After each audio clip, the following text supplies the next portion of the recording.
evening. I'd like to call this meeting to order at 6:34 p.m. Units have been posted pursuant to open meeting law. Any person may make or an audio or video recording of this public meeting and may transmit the meeting to any meeting.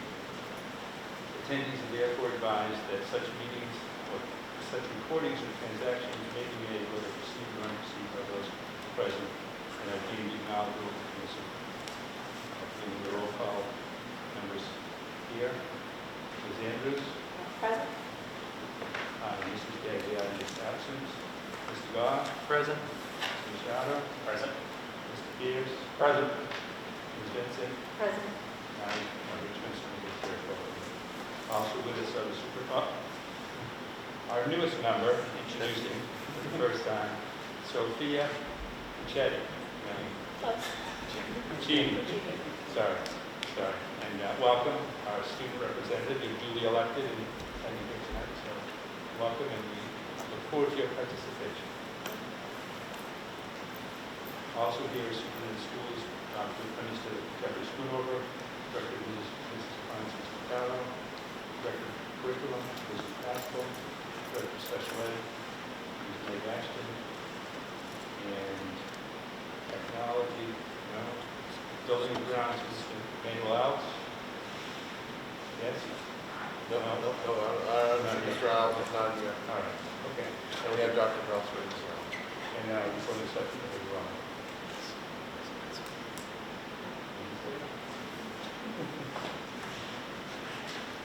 Yeah, Dr. Brosford. Thank you. The next, please join us for the pledge of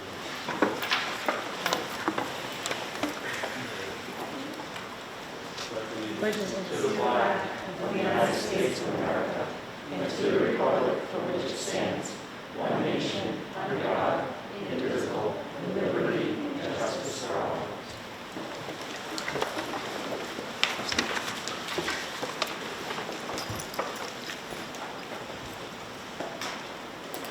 I'd also like at this time to take a moment of silence for Mr. Brian Vieira, who is a 35-odd years member of the music program here, music teacher, teaching basically all grades for, as I say, somewhere between 34 and 37 years. So, moment of silence for Mr. Vieira, please.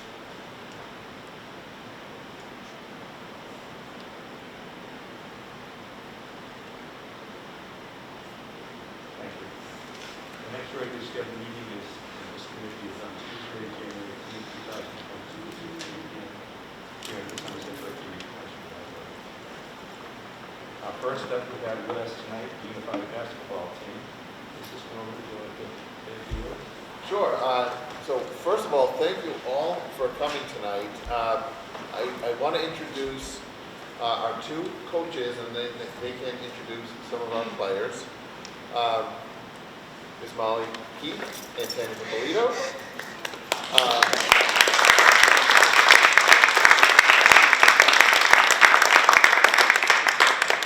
So there are a couple of things. So one, they just concluded another terrific season of unified basketball. Undefeated? Undefeated. Undefeated. But they also, and I see Caitlin is holding. Caitlin, can you hold up your sign? All right. So it says proud to be a unified champion school. So Somerset Berkley again was named a national unified champion school. So that is just amazing, an amazing accomplishment for the high school. It just speaks volumes for the programs that we have and the inclusive nature that occurs here at Somerset Berkley. And Ms. Ashton, if there's anything you want to just jump in, please feel free. But if I could have maybe, I'm not sure, Molly or Tammy, if you wanted to just share a little bit about Unified Champion School, what that means, Okay. and then also Unified Sports. Okay, so Unified Champion School, basically you have to meet certain criteria which proves that you're inclusive. Here in Somerset we had unified track, we had unified basketball, we did drumming, and we also had students who are intellectually challenged in drama, which counts for that. We have some in the band. So all that stuff adds up, and once you meet this criteria, you can become a unified champion school. Then, once you become a champion school, you can be nationally recognized as a national champion school, which we got in maybe 2020, I'm not 100% sure which year. And once you reach the national standard, you keep that. In the state of Massachusetts, we only have 26 or 27 nationally recognized unified schools. So it's an honor to have a small town like this and have such an inclusive program. With Best Buddies coming aboard too, that's another thing that kind of helps you along the way. They work together, Special Olympics and Best Buddies, they kind of partnership and they kind of work together through it also. I would like to mention too that the school itself, administration and everyone here is also very supportive of that, for which we're very thankful. I've worked in other schools and other districts, and I've never been in a climate where the students are walking down the hallway or whatever, and for example, you stop and say hi and know their name, or Dr. Russell stops and says their names. Never. Nobody, it's never been like that. It's just an amazing thing to come in, or for example, come in and play Uno with some of the students. That says something for the district. And the students, they're a great bunch of young adults. I'm getting a thumbs up from my spokesperson. I'm getting a thumbs up from my spokesperson over there. Yeah. Yeah, we should let him talk. But, just to introduce them, so in the front we have Caitlin. Behind Caitlin we have my spokesman Drew. We have Dominic, Linda, Emma, Corey, Johnny, Lily, who's also a member of the YAC, which is a big accomplishment to be a member of the Youth Advocacy Council for Special Olympics. We have Larry, Keegan, and Brianna, who's now a member. I also want to say that as a unified team, we did win every game this season, and I owe them. They get to pie me in the face if we have an undefeated season. We've got to figure out when. We're not sure yet. But as a team, they're more like a family, and there were 5 out of 7 games that every single athlete was able to at least take one shot, and that doesn't happen with a lot of teams. Very inclusive. Everybody made sure everybody was involved. Everybody looked out for everybody. It was a great season. Do any students want to Any students want to share talk? anything? Lily, practice for tomorrow? Yeah, sure. So I'm a member of the Youth Activation Council for the Special Olympics of Massachusetts. I actually have a meeting for that right after this in prep for our youth summit tomorrow. So tomorrow I will be presenting in front of those 26 unified schools about whole school engagement on how to achieve, like they said, the environment where it's inclusive not only for the members of the unified team or the members of the Best Buddies Club, but for the students in the whole school overall, whether or not you're included in that or not. So, yeah. Yay.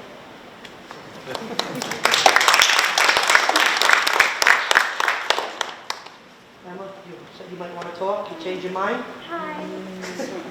Hi, I'm Emma, and I participate in unified basketball, and in the spring I'll participate in track too. I really like getting to know people too.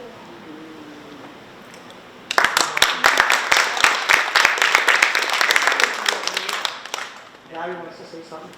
Hi. All right.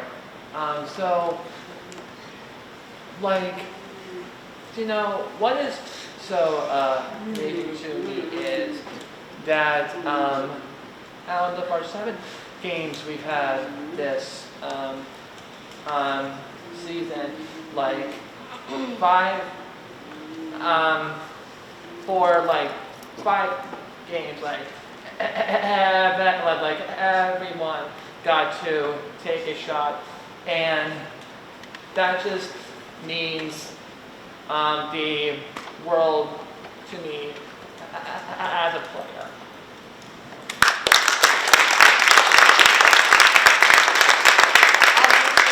Larry with his height is a big reason why everyone was able to take a shot, because he was extremely selfless, and he would get a rebound and he would just hand it to someone. He'd get a rebound and he'd hand it to someone. He's amazing. He's come a long way, and he's truly, like I said, we're truly a family. Yeah.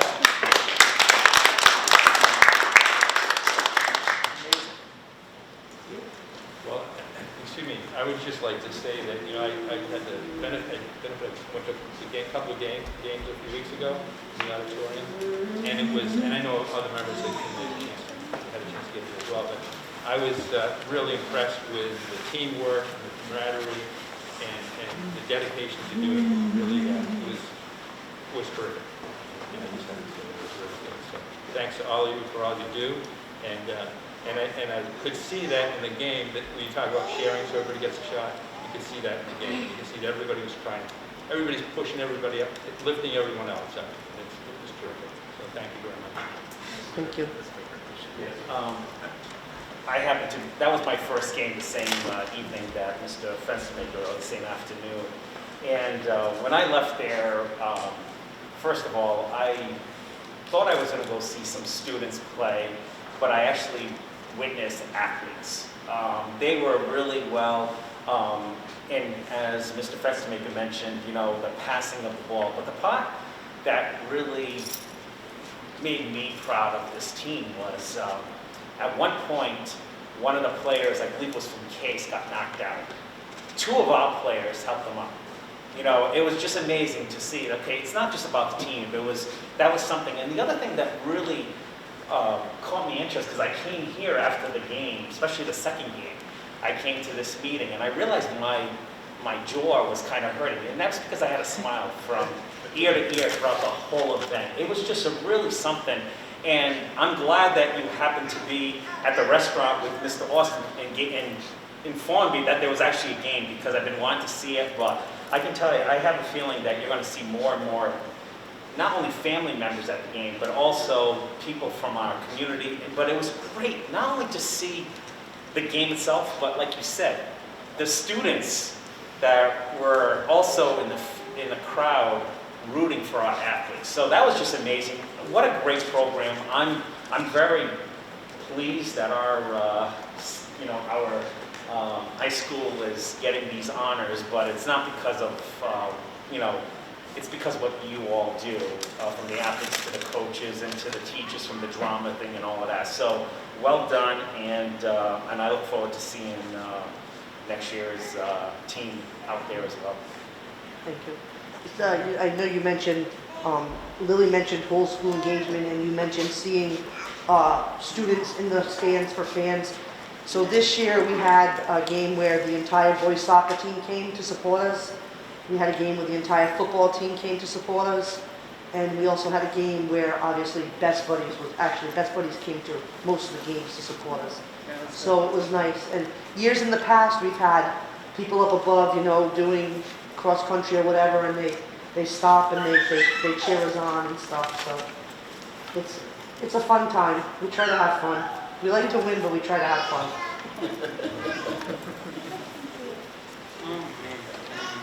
You like to win, Drew. Yeah. I'm on the same exact way. You're the same exact way. Yeah. As long as everybody has fun, that's the important thing, and that's what I try to tell them. And then if we win, it's a bonus. Yep. Anybody else? Keegan, you have anything? No? Keegan's quiet. Johnny, you good? I would just like to say we honored all the athletes, but we also really should honor The Timmy pop. Polito and Molly Keith, because without them,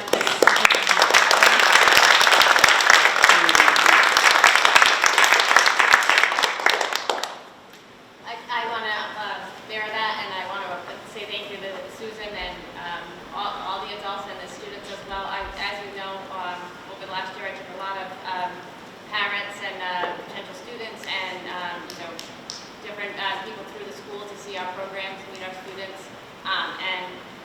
single person that came commented on how inclusive the high school felt, how students in, we went to Molly's classroom often, and students were welcoming. They greet me every time I go. They greet the parents. Students in, different classrooms that would just walk by would come out and greet the students that we were visiting with and the parents. So I think that that comes from above. So Dr. Rosford and the teachers, thank you for how inclusive that you are and the way that you promote that within the school building. So, and thank you for being wonderful coaches and supports to the students. And congratulations on your season.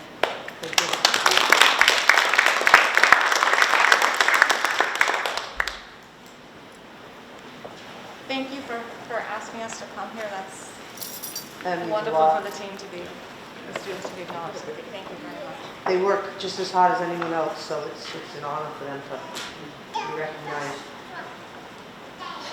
Get my thumbs up again.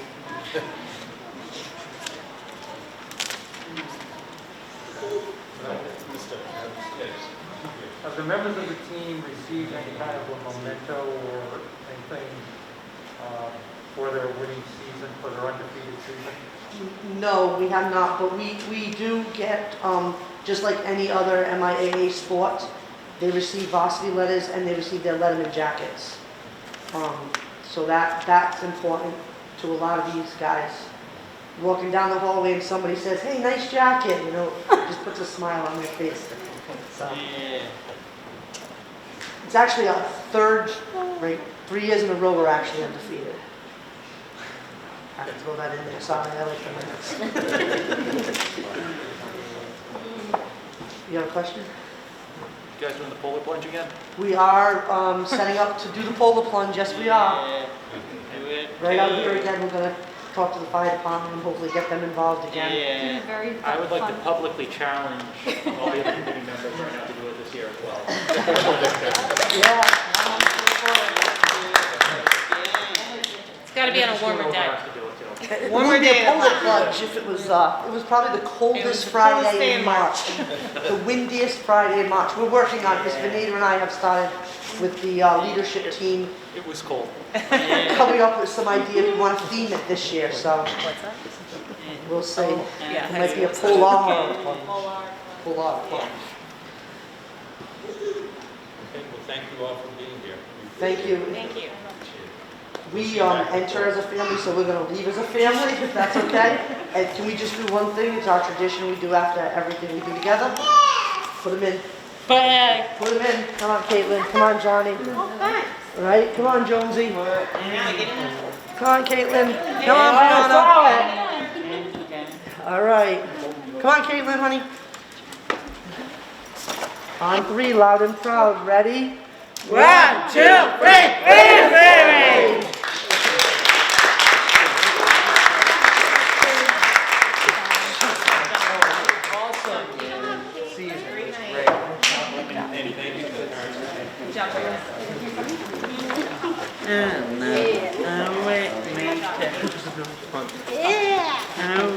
You're waiting for me?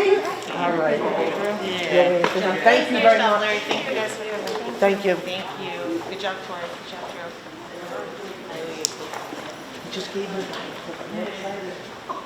Okay, next up is our update on student advisory. Sure, so I will just give a quick introduction to Sophia, but obviously this is one of those things that Mr. Pierce has been pushing for this to be done the right way for a long time. So we, this fall, we put out the request to students who are interested in being part of the Student Advisory Council, and we had it was about 11 or so students who expressed interest.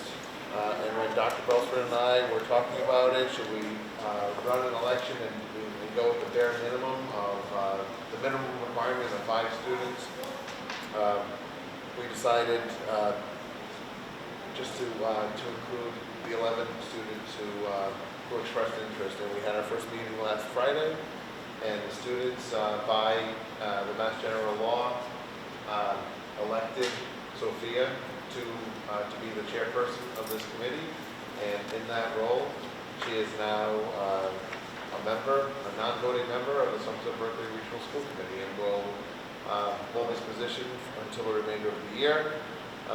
This student advisory council also has to meet at least every other month throughout the school year. After our Mrs. Gagliardi and I, when we met on Friday, we had scheduled a meeting, I think it was just from 1:30 to 2 during Blue Raider block, and we were still there, and I think we wrapped up around 3. And we were just talking about so many different topics in the school that I forget which student it was, but someone said, can we meet every month rather than every other? So we will be meeting on the first Friday of the month. And then Master General Law also states that by June 1st, the committee will pick its chairperson for the following year. So that'll take place at the May meeting. And at that point, that would be Sophia's last, and we'll finish this school year off with knowing who the chairperson will be for the following school year. So we're going to be doing it the right way now. So with that, Sophia, I'll hand it over to you. Okay. Hello. I'm Sophia McDonald. My name is Sophia Puccini. I am a senior here at SBRHS. I'm involved in a lot of activities in the school, so I can have some reach and know what's going on throughout all activities. During our meeting, we were really enlightened about all the things that we realized that we could actually make change in, just things that we always complained about, but we realized that we can actually create some change in the school. So I want to share a few of our ideas with you. One of our ideas was a trash can outside of the student parking lot. I personally take my dog on walks in the student parking lot or around the school, and I constantly am seeing trash, and a lot of our students are seeing trash. I think the problem is there's nowhere to dispose of trash in the student parking lot, and kids don't want to get out of their cars and walk all the way to the cafeteria, or they just leave it in their cars and they throw it out the window. So we think a solution to this, solution was to just put a trash can in the area of the student parking lot so that kids have a place to dispose their trash when they're walking to school in the morning walking in. We also had a topic of student parking passes, and this had a couple different opportunities. The parking passes cost $50 for students because that money is used for the school grounds. It was brought to the attention by one of our other committee members that people who are from school choice usually don't have the option to take a bus, and the reason that parking passes cost money is because we can always have transportation. It was brought up that they don't have transportation, and they're still required to pay for a parking pass in the student parking lot. So that was brought up as an issue that can possibly change. Also, it was brought up that it can sometimes be a mad dash in the student parking lot. There's limited spaces, so possibly having senior choice of having set parking spots for seniors when juniors and they can move into the student parking lot, making it an easier transition for parking during school day, prevent accidents, things like that. Another one was the new uniforms for sports. Our uniforms currently are not the greatest.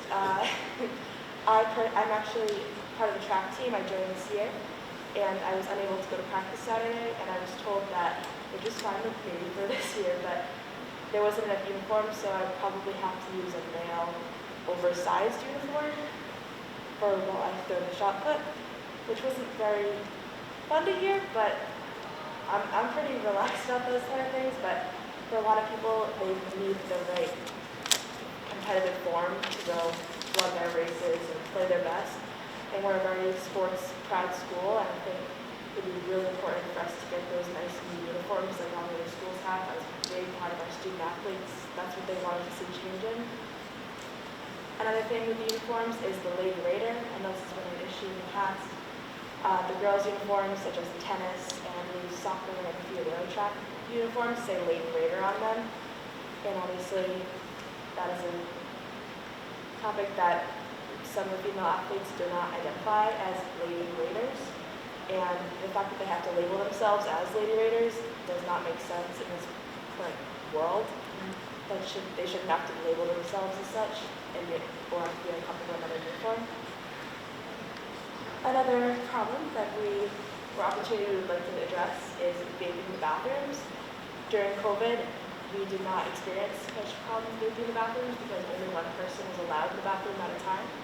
And there was a bathroom monitor outside of one bathroom on each floor, and only one bathroom was open on each floor. But after that, we have seen an increased rise in vaping in bathrooms. A student on the committee described it as moving through a sea of people in the bathroom just to use the urinal. And I've experienced that people just come to a stall and they come go in and use it as their own personal smoking room, even though it's not allowed on campus. We brainstormed some ideas of having some bathroom monitors, just maybe one that floats around the building so that there can be some accountability for vaping. Not only that it's uncomfortable to students that aren't vaping, but also for the students vaping in their lungs. It's obviously a horrible thing to do, and we want to just keep as many students safe as they feel comfortable as possible. Another one is the lunch portions and options that our school is providing. With the free lunch program, we understand, and we talked to Mr. Schoonover about his meeting with I'm not sure his name, but the person that runs the lunch program, how it's a specific criteria that they have to match in order to have a free lunch. But there's been many complaints and problems brought up that kids aren't getting enough nourishment from their lunches, and though they can pay for an extra lunch, sometimes some students might not be able to afford that. And having a nourishable lunch for them, especially student athletes, because some of the student athletes don't have breakfast and they have a small side salad for lunch and they have to go play in games. It's not healthy for them and it's not healthy for the school as a whole. One other option is the availability of feminine hygiene products in the restrooms. At the beginning of the year, one bathroom on the 3rd floor had a basket with feminine hygiene products, which we thought was amazing, but quickly they were not replenished, and obviously people are not stealing them because they think it's cool, because they need to, or they are using them. And we believe that this is a problem that can be faced head on if we just do this collectively. I'm also part of Girl Up, actually everyone came opposed the group, but we were thinking about creating a project and teaming up with some of the Girl Scouts that have also brought this to our attention, of getting a grant to make this project happen and getting feminine hygiene products in a women's and some male bathrooms in a gender-neutral bathroom so that everybody has access to these products so that they can be properly used and students can get safe. I'm having a little bit of difficulty hearing you. Did you say when products were available that they were being stolen? Oh, so they were available at the beginning of the year. Right. And what I was trying to say is when people may think that they're being stolen, but they're actually just being used so frequently because often it's not available to them. So that was an issue that was brought up that we were talking about, but it's actually used just for the purpose. So we think that it should be available to people. Because that it certainly is an issue that we should address, but one of the concerns is that sometimes they do get stolen or taken in large quantities, I guess we don't need to get into the details of it, but it is an issue that we'd love to have a solution for us and suggestions about it. So. In my experience, if the products are being stolen, it's out of need because feminine hygiene products are still taxed in many places. And it's not affordable to obtain feminine hygiene products. So those feminine hygiene products are being stolen or just taken out of necessity and not out of need. That's my experience.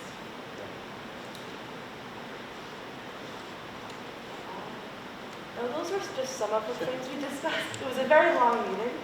Those are most of the hot topics. Oh, sorry, one more. We were talking about possibly having the school to have more of a sense of creativity. We absolutely love our school. Do not get us wrong. We adore having the nice new facilities. It's been the most productive part of my learning environment at the school. But we were wondering if there's such ideas that we could, I'm not sure if we've all seen the videos of student parking lots that they paint the spots. That's a great fundraiser that Mr. Suleiman brought up from his old school. And we were also brought aware to the school that he visited for, I'm not sure what's Yeah, it was Silver Lake. Silver Lake, how they had a project where they used painter's tape to create a mural that all students were a part of, and that the students respected the mural and it was not vandalized in any way. I think that would be a great thing because the school, all the rooms are the same, which is awesome for productivity and it keeps kids focused and they have the same learning environment. But just adding a little bit of color, a little bit of pizzazz, for lack of a better word, would be really great for student morale and adding a little more of a sense of community even in the hallways, not just groups. And that's all. Thank you, Ms. Jean. You're welcome again. Will we be getting updates on all of those Of course. how they go? Definitely. There may be a few more added to the list next time, but definitely. Sounds great. What I would recommend that the chair and also the chairman of the chairwoman of the student council is probably see if there's any topics that they would like for us to discuss at our meeting, because obviously the point is not only just to bring up the concerns, that some of these matters may have to come through us to either approval or something like that. So because Ms. Bacchini is part of our committee, I think we should, be given the same right as if she would like to put something on the agenda, also be able to place it. And obviously, you wouldn't want to put all, the 11 items that you brought up today, but maybe, this is the one that we have some more information on, or we would like to bring it to your attention so we can obviously act on it. So that would be my only recommendation. Bring up anything that you want to have on this agenda for discussion or get some advance information on it. That's all. Well, I believe Ms. Gagliardi is a representative of the committee, so she could help you figure out which ones maybe you should potentially come on. I have faith that you guys will move along this forward.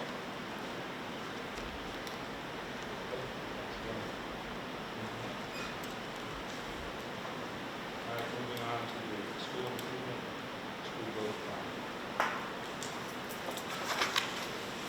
Good evening. So, back in the summer, we had a leadership retreat with Central Office Administration, myself, and the K-8 school district. And we, as you well know, rolled out the vision of the graduate. And I'm not going to go through this again because I think you're all well aware. And if anybody watched the case rally, you can clearly see that the vision of the graduate has started to embed itself into our culture here. Other than digital citizenship, and I've got a plan for how to roll that out, because I guess we have a little work to do on how to be a digital citizen, but I'm working on that. I got the job.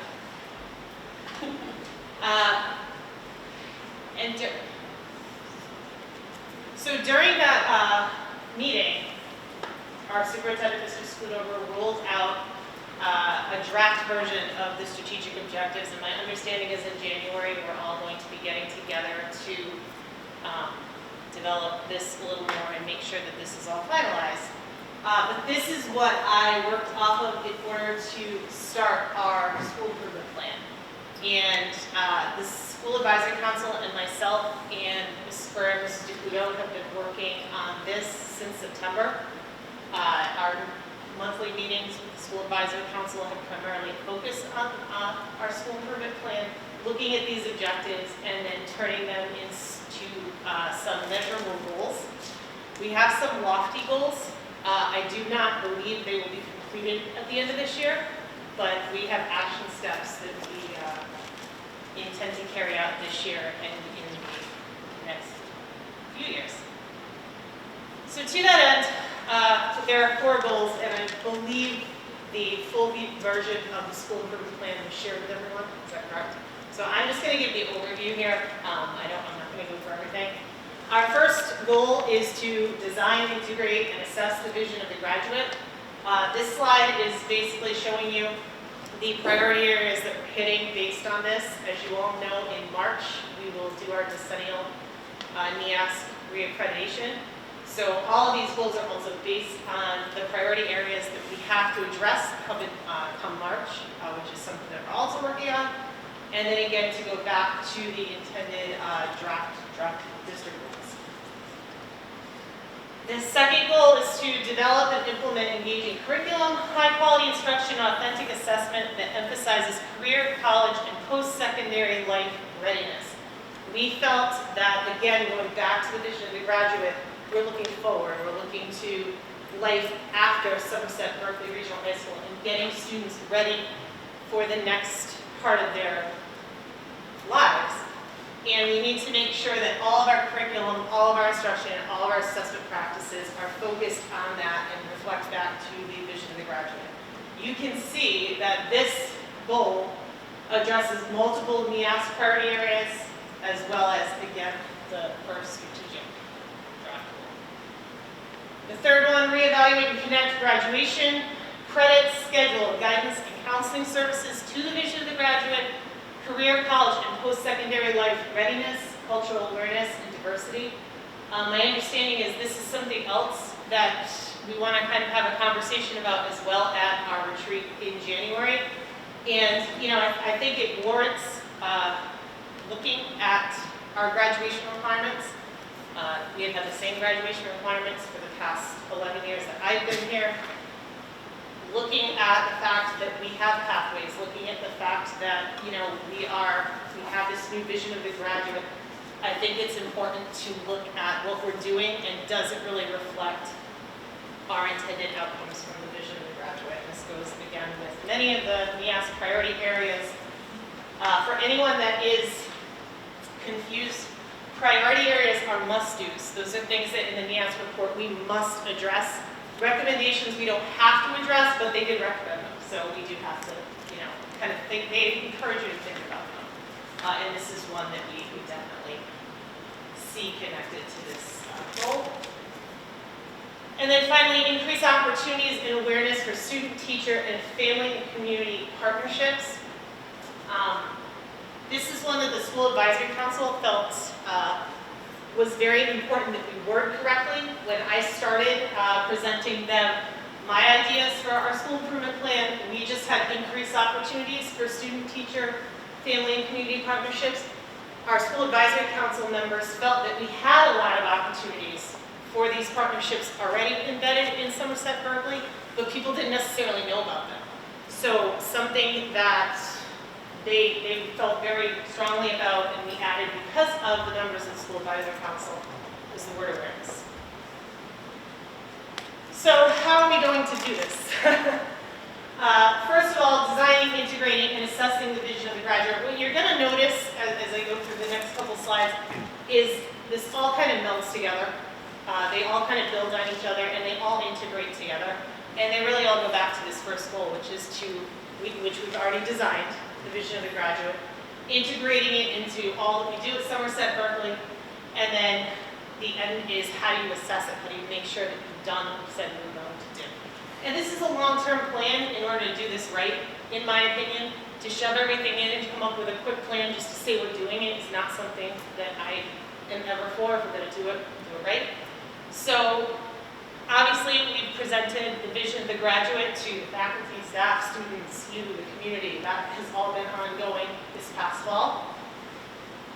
I think the next item on the agenda shows that we changed our students of the month to our visionaries of the month.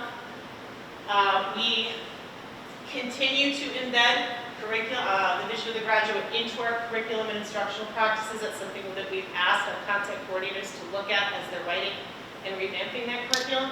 We will continue to do that. You will notice that I am looking and requesting professional development based on this and the next goal. which is how to embed the vision of the graduate into instruction and particularly assessment practices. Something that I really think that we have to kind of focus and concentrate on is how to authentically assess students on performance-based learning, not just paper and pencil tests and getting them ready for traditional exams. So that's something that Ms. Haskell and I have looked into, some outside professional development, bringing someone in that we've already worked with, and develop a long-term plan, and again, a multi-year plan in order to do that, working with this person as well as with small groups. And then creating capstone distinction courses in each content area. My long 3-year goal is to have capstone across disciplines, not just in our English department, so that students will graduate completing a capstone project in a discipline of their choosing and their passion. So what we would like to do is across the curriculum, have capstone distinction courses in every single content area, so that students, by the time they graduate, if their passion is music, they're taking their capstone project in the music program. If their passion is science, they're up in one of our Project Lead the Way courses, which would also come with a capstone distinction caveat. You will notice that our second goal has a lot of the same action steps because they really do go hand in hand. Embedding the vision of the graduate into our curriculum is the major goal. And this was something that NEAS, this was a priority area that NEAS told us we had to address and had to identify. We did not have curriculum in a consistent format across all departments. That's not to say we didn't have curriculum, but especially in some of our elective courses, we needed to focus on making sure that it was in the consistent format. We are very confident that by March we will have done that. So we will be able to say that we did complete that, and that's why there's an end date for that. Again, professional development on instruction and assessment practices, and the capstone distinction courses. Reevaluating, connecting our graduation credits, schedule, guidance, and counseling services to our vision of the graduate. We will, as with all departments, have a completed guidance curriculum, grades 9 through 12.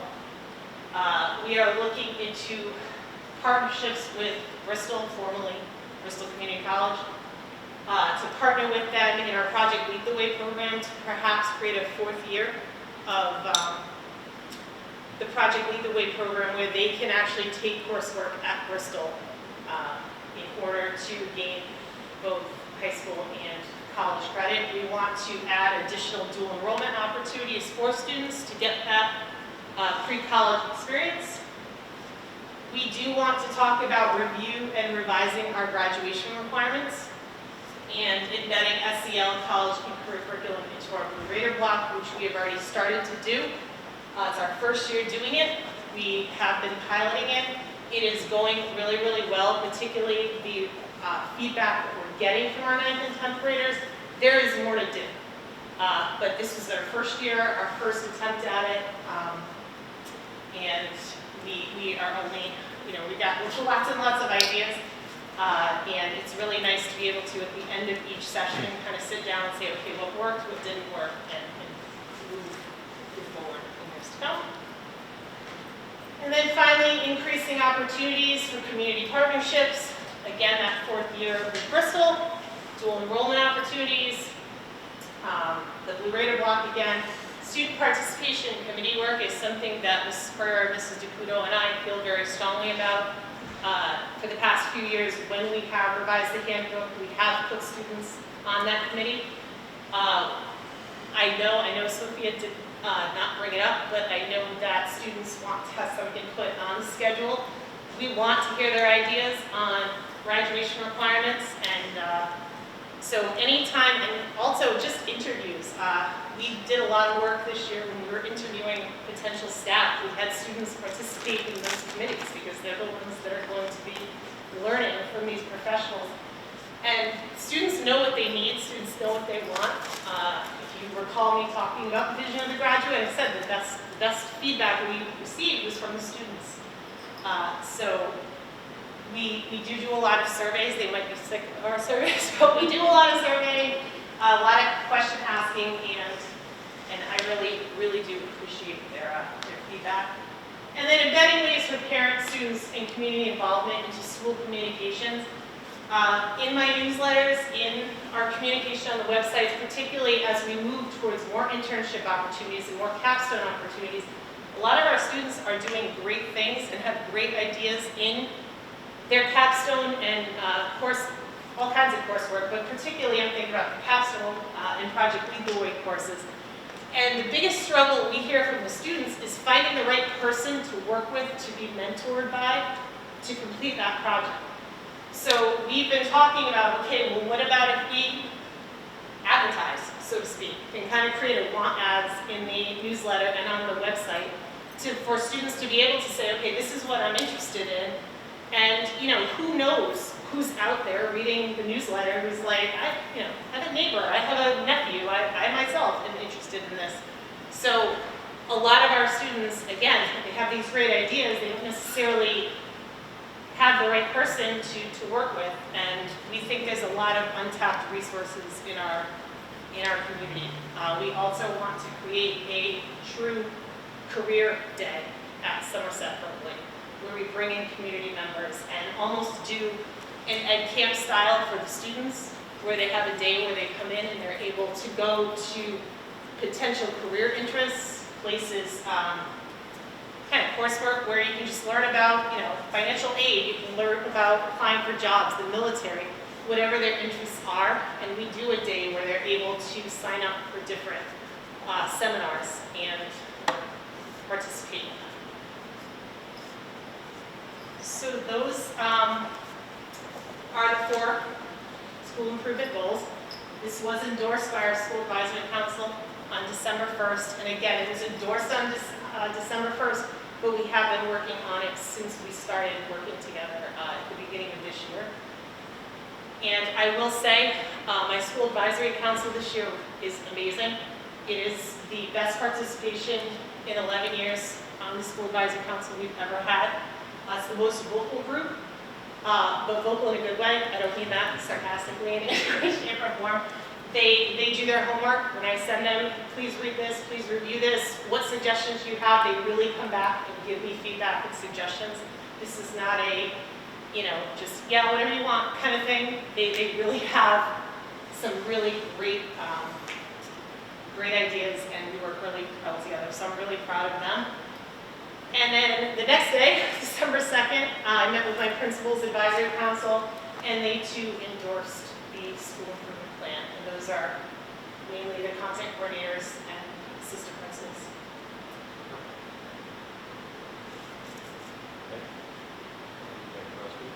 Questions? Questions?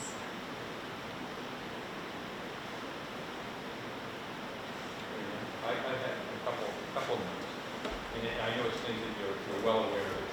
One is, I always think of this as making sure that I'm sure things in place, but I feel better than myself saying, that we're identifying all the students, and it's not, there are some students that are very active and be out there and get involved in everything.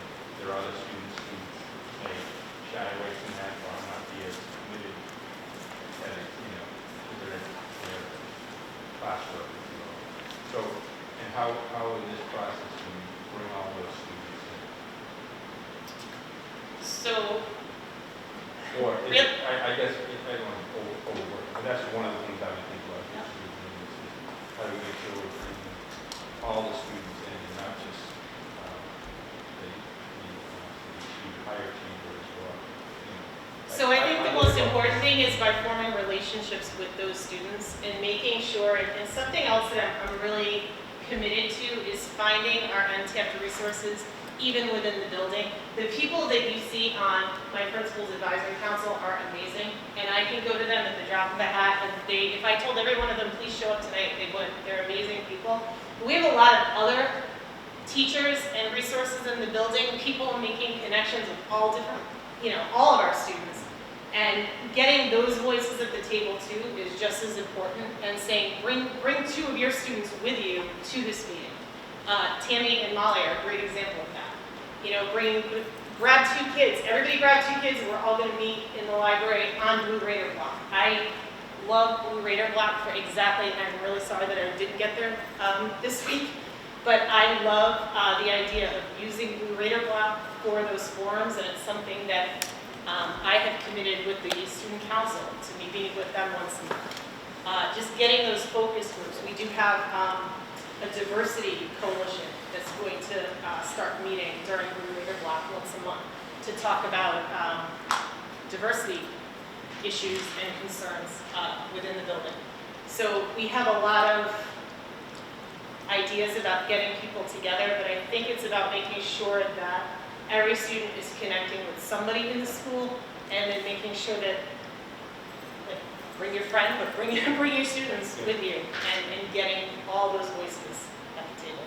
So do you think that's, No, I think that's great, thank you. And the other thing that I thought about is the challenge of getting more family involvement. Is that a challenge? It's always a challenge to get family involvement, although I will say we had a phenomenal turnout at our open house, which happened right before Thanksgiving. The 8th grade families that showed up to tour the building and meet with our content coordinators, and of course our big buddies gave phenomenal tours. We had a really, really large turnout to that. So the families are there. It's just getting them in the doors and making those connections. And going back to what I said about the mentors and the capstone, I've been in random parent meetings about other things, and you'll hear like this one parent who happens to have a background in some science, genetic research lab. One person I talked to was part of the Moderna vaccination creation. And in the middle of the meeting, we're not talking anything about that. And I'm like, I need to talk to you. I need to hook you up at the science department. It's just one of those things where you never know who you're about to talk to, and making those connections and getting people in the door. So. Thank you very much. Do you mind if I just like to piggyback on what you were just saying in terms of our innovation pathways and Project Lead the Way work that we're doing? We have made a concerted effort and really focused effort to reach out to kids and pull them into the programming who are not necessarily the kids who would think of themselves as scientists or computer scientists. And so that is something that we have worked hard. COVID was a little bit of an interference, but just a hiccup. We are certainly mindful of that, and our content coordinators, Jen Ashley and Matt Talbot, are continuing to work hard, and as are the teachers in those departments, to really reach out to kids. And again, we're back to the relationship building piece, so that they might have a conversation, say, hey, what about taking another computer science class, because you seem to really enjoy this, or this seems to be something that you're really interested in. And sometimes that just, the student often will think, well, I took it because I had to, it's one of my graduation requirements, and they're like, I do kind of like it, and this is something that I, might be interested in, and it just sparks some conversation. So I think that there are some opportunities there that, again, we'll continue to foster and cultivate. And, a lot of our special education students, again, they may not necessarily think of themselves as being those scientists or computer scientists, or, but we really, our Title I students, we're really reaching out to them and working to include them or help them to find their bliss. And so I think that that's something that is kind of woven into this plan also. I just wanted to say that I think in my relatively short time as a parent and as a member of the committee, I've already been really impressed by the commitment to elevating student voices in ways formal and informal. And I think what really excites me about this plan is to take that and translate that into more opportunities for student choice. I can see where you're going there.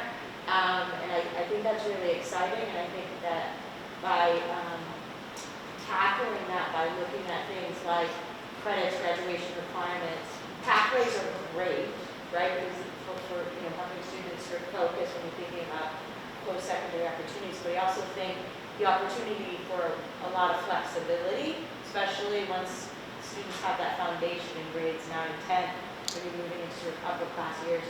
So I'm really excited by the commitment on both ends, like the curriculum, instruction, assessment, with really the foundational stuff at the beginning, and then really giving kids meaningful choices, not just this sort of random elective or this elective, but through a capstone, through performance-based work, I think is the part of this that excites me the most. It's long-term, it's a big challenge to pull that off, but I think I commend you for sort of working backwards from that, and I'm excited to see this go. I think it's fabulous. I think we also have to look at, like, where I'm going and my thought process on graduation requirements is looking, as you said, at individual students and what do they need to be successful in their lives, because they're not cookie cutters. It's not a widget and we're not all going to the same place, and making sure that your student versus your student versus your student are getting what they need for their post-secondary success. Because, we're really committed to our vision of the graduate. That's what we need to make sure of. Not that it's not one size fits all. It's what's right for you, and certainly there are graduation requirements, and certainly there are state requirements and all that. But when we get to some of those meaningful electives and experiences, what is meaningful for your student is not necessarily as meaningful for the student sitting next to them. And again, we go back to forming relationships and making sure that we know our students. And I think the hearts, the walls between secondary, post-secondary, right? We're pulling bricks out of those walls all the time, so it's a lot more fluid. You're looking at like dual credit types of situations. So I think that, and that's a cultural shift in a lot of ways. We just have to get comfortable with a little bit of gray area and a little trial and error. But I think that it's really exciting so that, the kids see that there's an actual connection between what they're doing here and what they're doing. We give them lots of opportunities to practice that before sort of capping down and going with them and set them on their way is really hard work, meaningful work. Great job.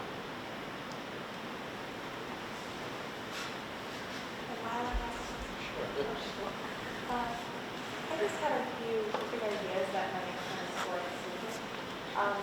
So you're saying how students want to have a voice in these committees. I was thinking maybe there could be like a student council committee meeting, because something like this for the community, well, community's not really here, but the community could participate. And I think that's a really good idea, and then having our student councils take on that other responsibilities so we can bring it to you, because a lot of kids have problems in the school and they don't really know who to go to about it. Making student council possibly that avenue so we can get those issues taken care of, and that be something to look forward in the future. And then I'm also doing a lot of college shows right now, and looking at colleges, and one of the big things I'm seeing is innovation labs in entrepreneurship. And NYU has a great program where you don't have to be in the business program to actually pitch an idea and create a business, because out of the pandemic, we just started in our marketing class, a lot of people are creating businesses because they want to work for themselves, they like having that independence. And I think that could be part of the vision of the graduate, is like being self-sustainable, independent, sustainable. Oh yeah. So maybe having some sort of innovation lab would be really integral, because I'm not able to take class from it, I'm thinking if you really wish, but I would have loved to take the class, and maybe having another outlet for my entrepreneurship brain, so that other students would be really fun.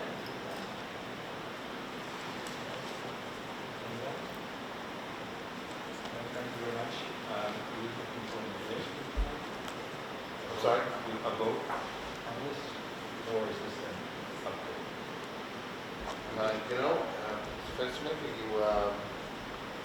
I'm not exactly sure what if it's an official vote by the school committee. How would it be entertain a motion to endorse this? So with that, I'll entertain a motion to endorse the 2021-2022 school year. So moved. Second. Motion is second. Any further discussion? All in favor? Just one question. Are we going to further discuss, are we going to speak about any of these topics during our retreat? Yes. So I'm just, because I noticed that we are, so I'm just wondering, do we want to vote today, or do we want to vote after we discuss, or endorse, I'm all favor endorsing this, but I'm just curious if we're gonna endorse something different after our meeting. So that's kind of why I left it open-ended as to what, especially with number 3, with like the graduation requirements and the credits. I didn't say this is what we're doing. It's just that we're going to reevaluate it. And Well, I think it's I something don't remember the wording. that's involved, right? So, this is endorsing the plan and direction. That's what you're doing.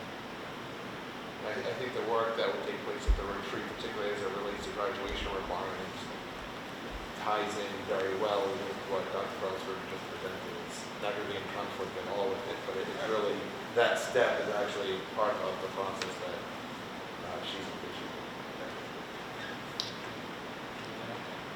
All right, all in favor? Aye. Opposed? Thank you very much. Thank you. Next up, we have the October Rotary Month. Anthony Duomo, outstanding. Lisa Alvin, respectful. Madeline Davis, independent. Madison Grant, resilient. Andrew Thoreau, digital citizen. Devin Medeiros, digital citizen. Julie Medeiros, sympathetic. Jocelyn Bravo, independent, and Joseph Ramos, academic. So congratulations to all the missionaries in the month.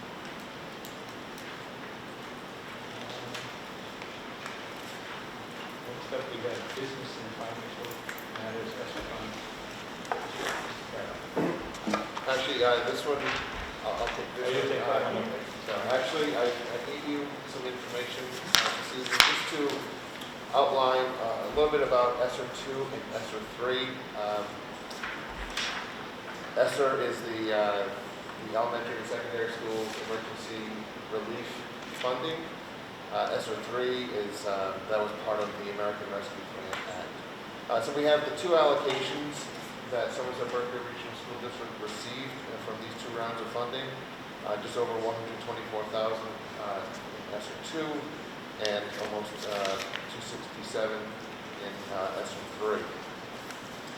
For ESSER 2, by the way, and I have some amounts and some broad categories on the back side of this.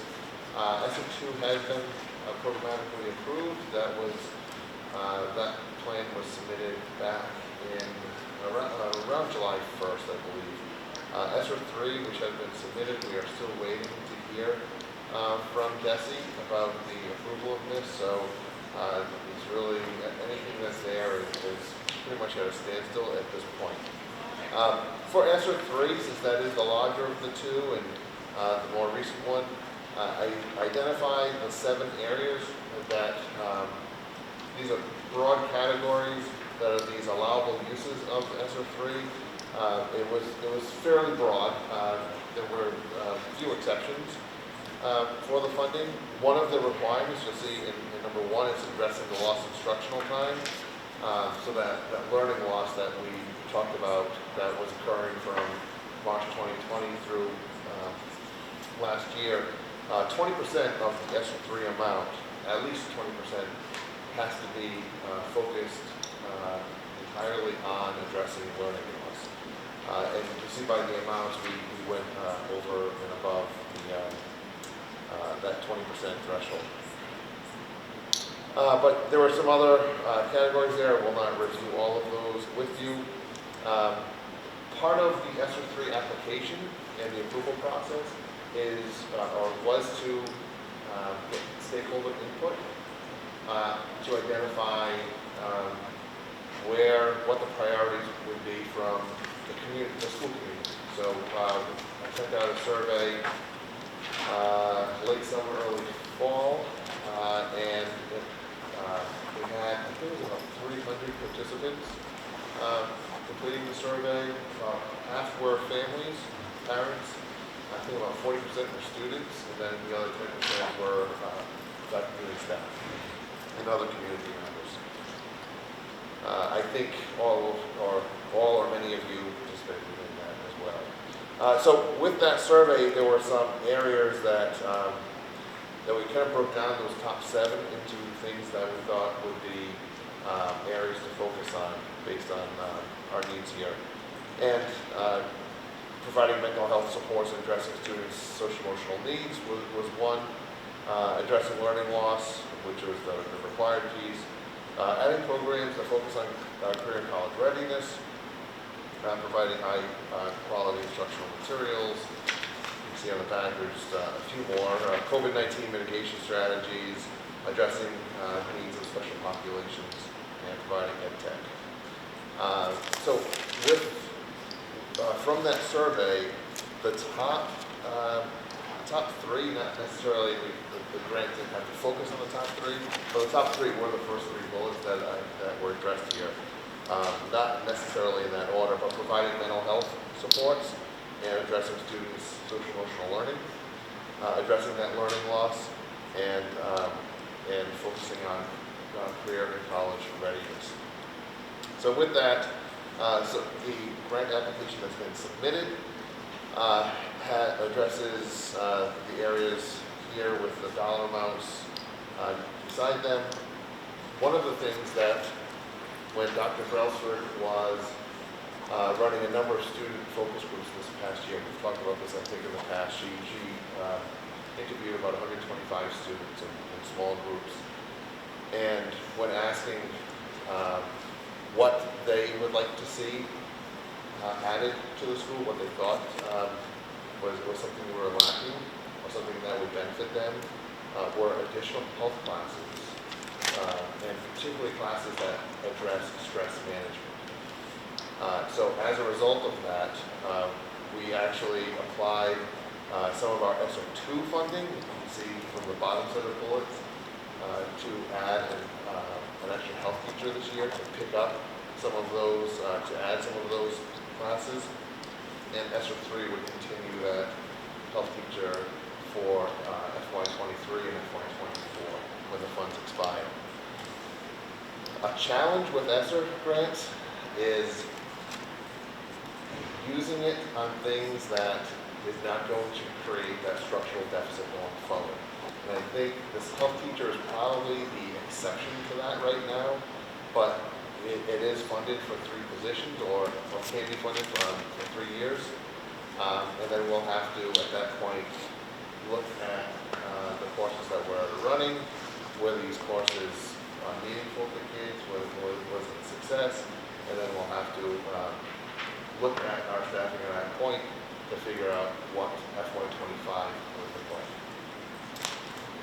So there was that, the Summer Acceleration Academies, which ESSER 2, as you can see, we had $12,500 that helped fund the Summer 21 grants. We also, if you recall, received a grant, I think it was for $30,000 for Somerset Berkley for the math. The math 2021 grant. Anyway, we received an extra grant to run the Math Acceleration Academy this past summer. Both of those programs, the one that we got the specialized grant for with math, and then the ELA program that we ran here, were successful. We'd like to offer those again in summer 2022, utilizing ESSER 3, so we have an amount there of $37,500. Also addressing learning loss is a number of hours built in for tutoring, so that if there are students who need some catch-up, we can provide extra tutoring hours outside of the school day so that teachers can continue to work with students. So we've got that amount there. I forget exactly how many hours were built into that to get to that $10,850 number. We have $14,000 in this grant to address social-emotional learning. It is some professional development. It is reviewing some curriculum materials, perhaps an SEL assessment screener that we could utilize here at the high school. There is some $20,000 for 2 years of co-teaching PD, addressing the special populations component of their allowable expenses. So Ms. Ashton has been working with some professional development providers to provide that co-teaching PD for our staff here. We are looking to have about $23,000 in funding to begin an early college course. This would allow us to purchase some courses from Bristol Community College so that we can begin, as Dr. Brailsford was discussing in her program, about that fourth year of the innovation pathways and building those programs with Bristol Community College. This would help fund some of those courses that we're interested in. Instructional technology, this building is 8 years old, and we will have some replacements that are needed in terms of just these overhead projectors and other areas. So we have $26,000 to begin that process to help alleviate some of the burden from the future budgets. And with all of this, there are always some benefits associated that are required. So that was about $15,000. So those bullets I just went through add up to a $266,000 amount on the first page. And the only other one that I haven't mentioned is under ESSER 2. One of the other things we are, and Ashton will be talking about this in a future meeting, but the tiered focused monitoring, that comprehensive special education review that all school districts need to complete every few years. We are up in Somerset and Somerset Berkley. So part of that is always to conduct our own, have an outside evaluator come in and to conduct a thorough review of our programs. So we have 42,000. The reviews are usually fairly comprehensive. This would be about a 6-month review, looking at our special ed programs and other aspects of special education at Somerset Berkley. So we figured that this grant would be a great way to help fund that, again, without putting it to the FY23 budget. So ESSER 2 has been approved. ESSER 3, as I said, we're still waiting on that one to hear back from DESE to say whether or not that has been programmatically approved or not. It was $12,000 for the math, or $12,500 for the Math Acceleration Academy, and the reason we budgeted for 3 Acceleration Academies, so we would be looking at this coming summer to have the option of the math, the ELA, which we ran both of those last year, and then the possibility of a science. In addition, again, it is for that the acceleration piece to fill some of those learning gaps that may have occurred because of COVID. So that's where that amount came from. Okay, Thank you.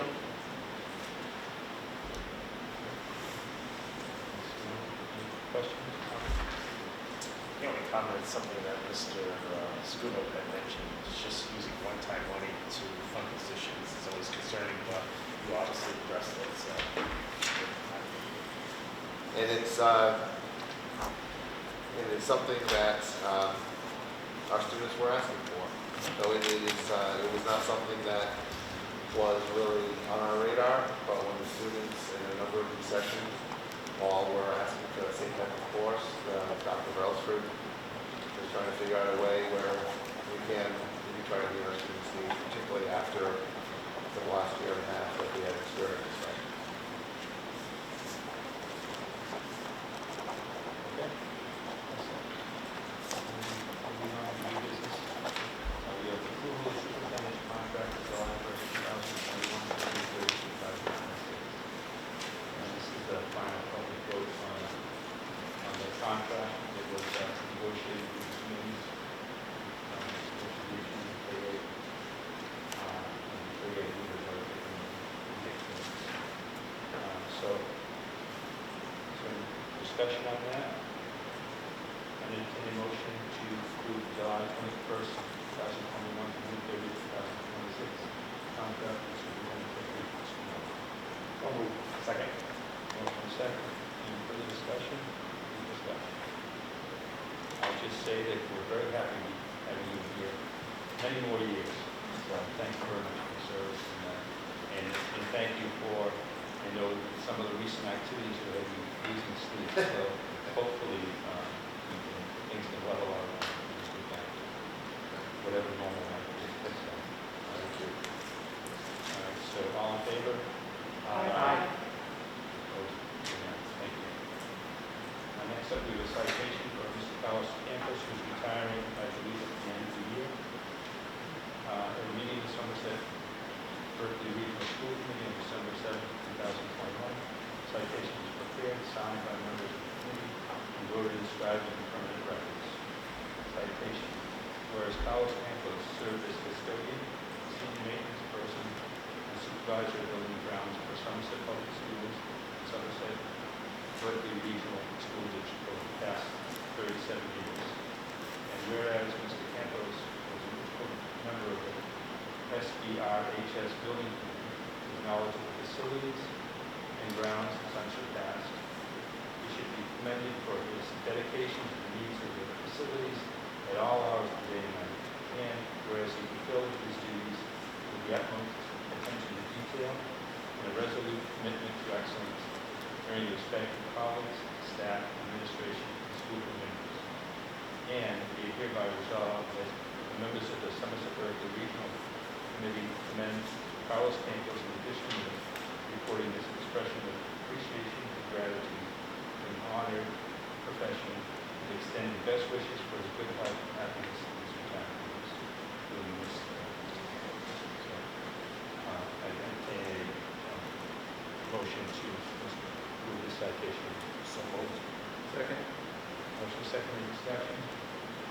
Hearing none, all in favor? Aye. Opposed?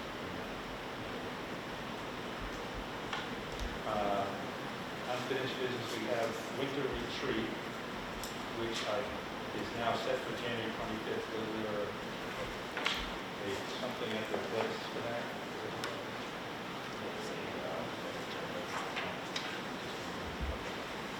Unfortunately, Mr. Gregory is not here this year. That's the date, and I think the schedule has been very well set. What's the date? The January 29th. Yep. Okay. Is it the 29th? Mm-hmm. Oh, it's still on there. All right.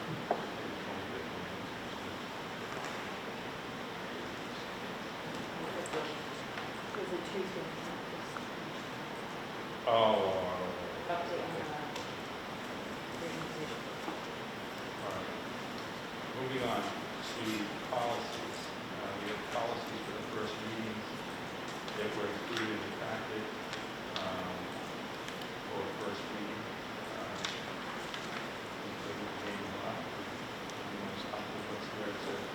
Student complaints and grievances, student fundraising activities, administration medicine for students, student fees, fines and charges, non-custodial parent rights, public complaints, and domestic violence and policies. So those are being considered for the first meeting.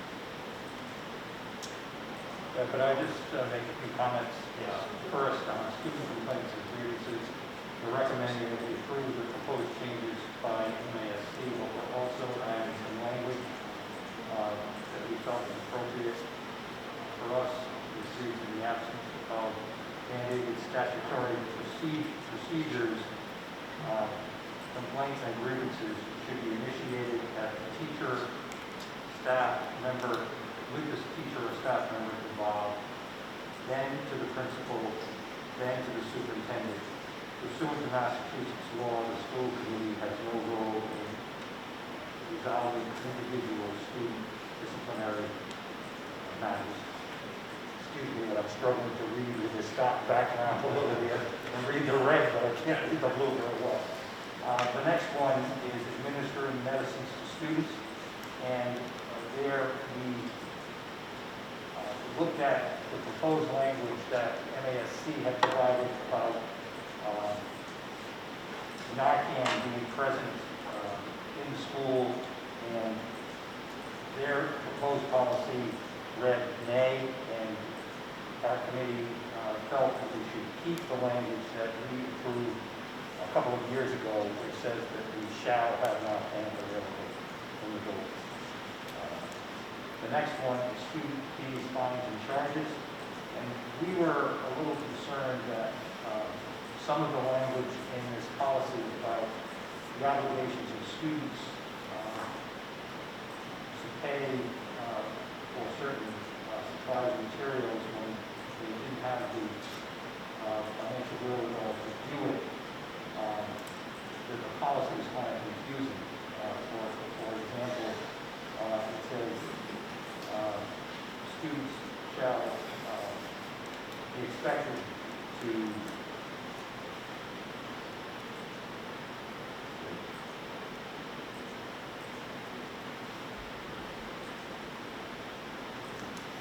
says in this fourth paragraph, found students who are indigent are exempt from paying fees. However, indigent students are not exempt from charges for loss of their books, materials, supplies, and equipment. It seems somewhat inconsistent. So we're proposing to add language at the end of the policy that says the provisions set forth above, to the contrary notwithstanding, to ensure that no deserving student is denied an educational opportunity based on family financial circumstances, the principal shall have discretion to waive all or a part of assessed fees, providing the student or the student's parent or guardian makes such a request and makes a confidential showing to the principal that the waiver is justified.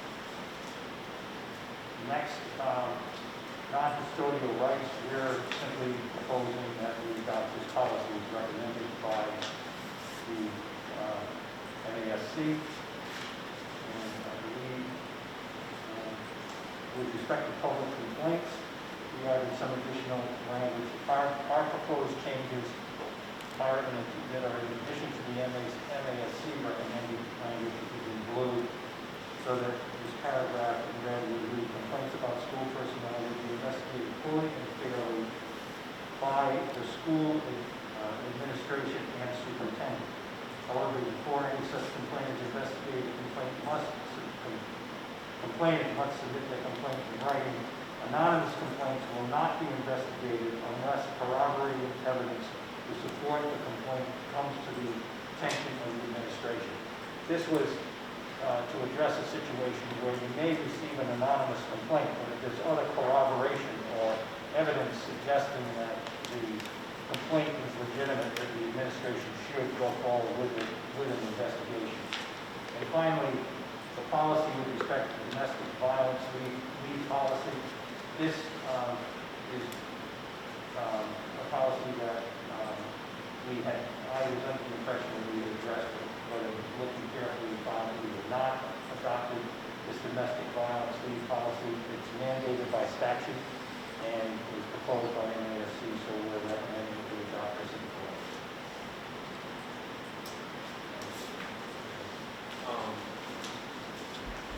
Carol, if you could just add JQ to the folder, I couldn't find it. I found it.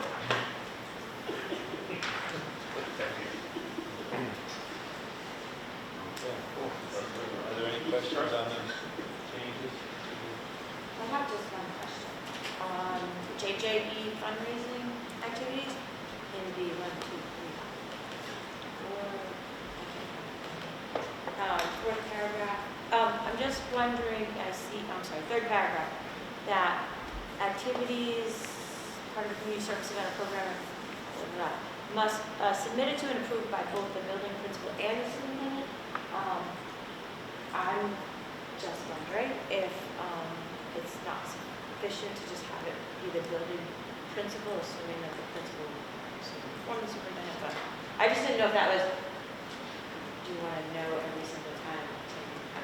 It seems like maybe a little onerous, but if you want to know. Are you recommending I just didn't know if, /or?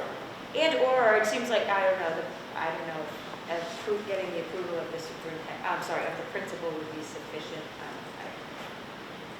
It seems like there's a distinction between sort of the in-house fundraising activities and then sort of underneath there's more specific language about canning and door-to-door and there's a form for that. I understand it's maybe treated a little differently if I'm reading that right.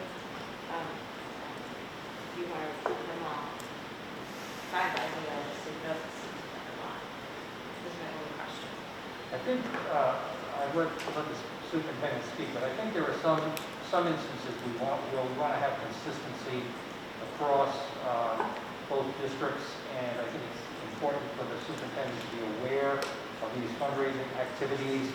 I think in most cases, the principal's discretion will be recognized, but there are maybe some circumstances where the principal or the superintendent may want to have some input, and you can see the policy provides that it's a relatively short time period for approval, and even permits the principal to shorten the 14-day period in special circumstances. So we just, at least from my perspective, I think hopefully the committee shares it. And I think the superintendent, there have been some situations, for example, GoFundMe pages by individual teachers. I think the superintendent feels we should have a consistent policy about GoFundMe pages, and those should come to the superintendent level, because they can create inequalities within the school. If one teacher, I mean, I can think of a specific instance, and this is an absolutely wonderful teacher who maybe kind of opened the door for others, but she had a GoFundMe page purchase computers for her classmates, so that, and this was at a very low low elementary level, so it was very innovative and it was great, and it probably set an example that maybe led us to be looking in that direction, but at the same time, it might have created a little bit of inequality between what was going on in her classroom and what was going on in the other classes at the same level. And that's broader than the individual principal.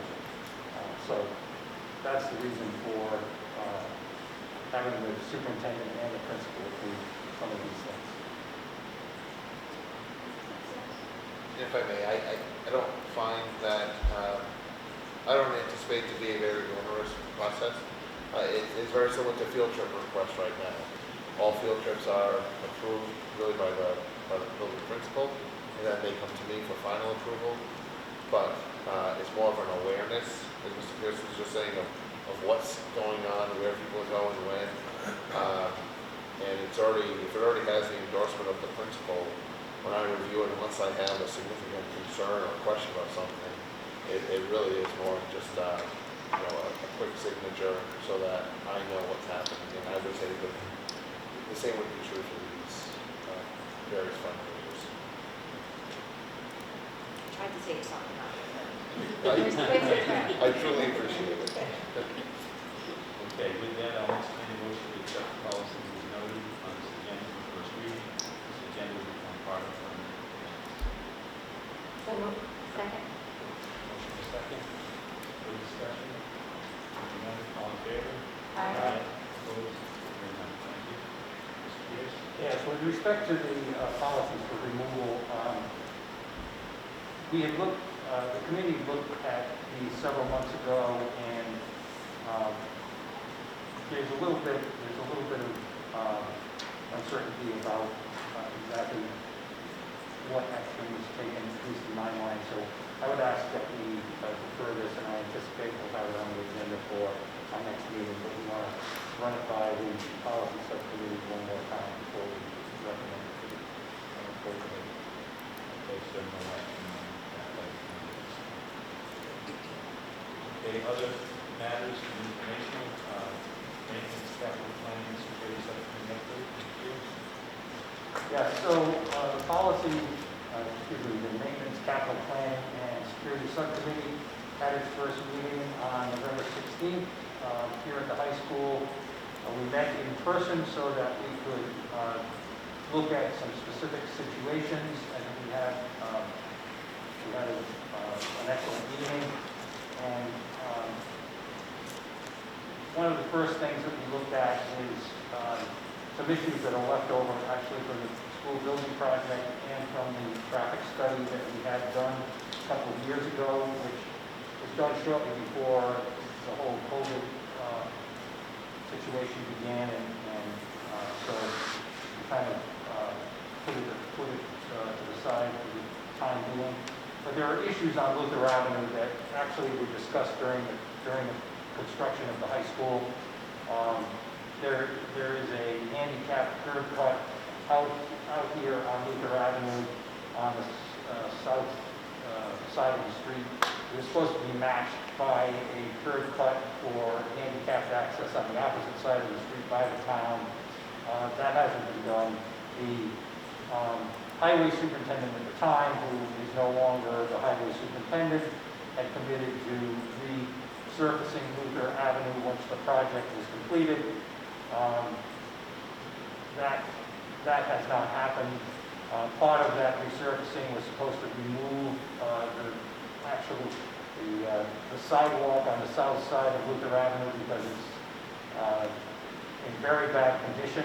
The decision was made that the sidewalk on the north side would remain and perhaps be upgraded, but the sidewalk on the south side would be removed below the concrete sidewalk that was installed as part of the high school project. Our traffic study also suggested some speed limits on Luther and Prospect, and we also have no sidewalks on Luther Avenue north of this lower entrance to the school property. So, and the sidewalk on Prospect Street dead ends at Luther, coming from the north to the south. There's no handicap curb cut there. There's a stop sign, there's no stop line, and there's no crosswalk. So these are all issues that we're working on putting together kind of a list of issues to present, perhaps by our chair to the Board of Selectmen at some time in the reasonably near future.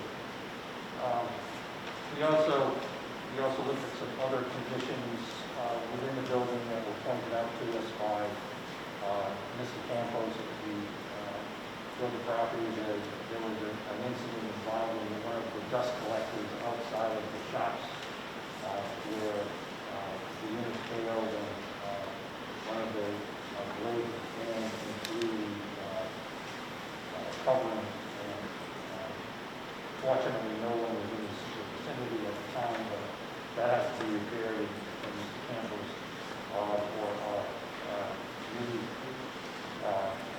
Director of Facilities is looking into a maintenance plan for that unit. We also became aware that our gray water system is not functioning at this time, and a decision needs to be made as to whether or not that system should be, the components of that system which would have to be replaced in order for it to be brought back online, whether we should incur that cost. So that's something that we're looking at. And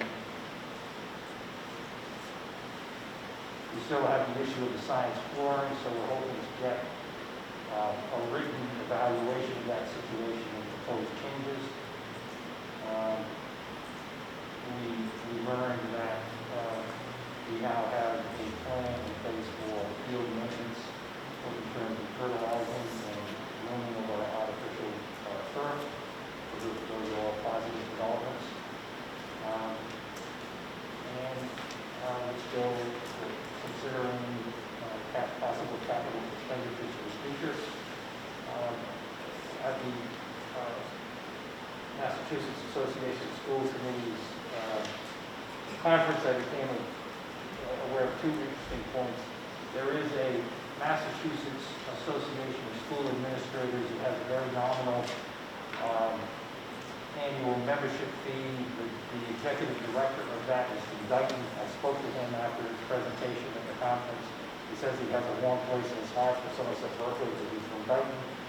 And that organization presents a lot of training programs and a lot of very useful information. So we discussed the possibility of the regional school district joining that organization. I think the annual membership fee is only $200 or $300, and they have a lot of online training kinds of programs and a lot of other very useful information. So that's kind of a quick synopsis of our meeting. when we approve our minutes, we'll make them available to the committee. Chairman, if I may, yes. And I should have said this when you read the resolution, Mr. Campos, and hearing all the things that he's done, I did it for a very short period of time. The amount of things that he's done, the amount of things he's taught me, and the things he's done for this district and this community is amazing. So I just felt obligated that I did want to share my feeling of gratitude for the work he's done under my short period of time here. I'm glad you brought that up because I was sitting here when you were reading that citation and I said to myself, I really should say something more about Mr. Campos. You know, I've been on this committee now for, I guess, about 11 or 12 years. And the thing that has always amazed me is just his total dedication. You know, he's here some 6, sometimes 7 days a week.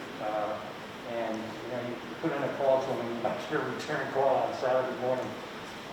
His heart and soul has been in his job for the entire time. He's a wonderful person, totally dedicated to both districts. And I think we've been incredibly fortunate to have him.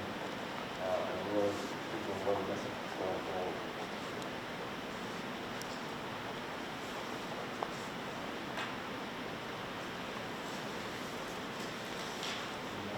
That concludes Okay.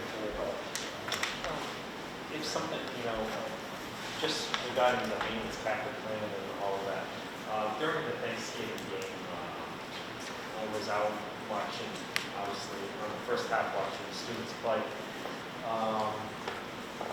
One of the parents were wondering if, and he actually mentioned Mr. Schoonover about allowing, or the school allowing the soccer team to play in some of the games on the field. He was just wondering if possible more activities could happen on the field, like better scheduling, when, the schedule so all the students can have that opportunity to play on that field. And the reason why he mentioned it is because he was asking if we were doing that at the middle school, and I said at this point, no. But he said that the more students play on that field, the better support you will have when it's time to make some serious repairs to it. Obviously, we've taken very good care of it. We probably expanded our year by half, by 50% or something like that, or it's usually 10 years, but we're looking at maybe 15 years. But, and that might be the reason why we've been able to expand it for an extra 50%, but he would just recommend that maybe really look into possibly allowing other sports using it without wrecking the field, but more during town meetings that they would need to repair, to replace it.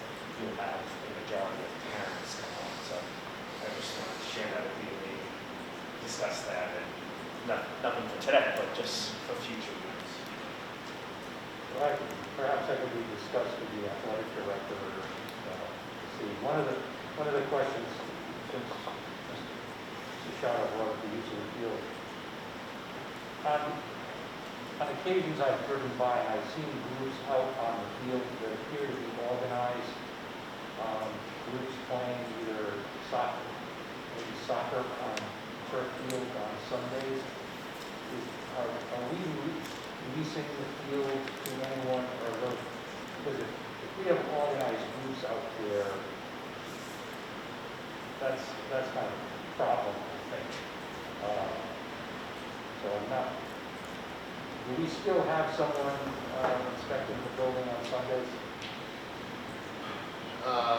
Did we change that and above the ball? I think at the high school we still have Sundays to check. But it could occur first thing in the morning, it could occur late in the afternoon. But I think we ought to at least inform whoever's doing that Sunday check. If they know that there's anyone on the field that appears. It's one thing between maybe a group of football players being out there in an informal kind of play, but we have an organized group of people playing soccer on that field.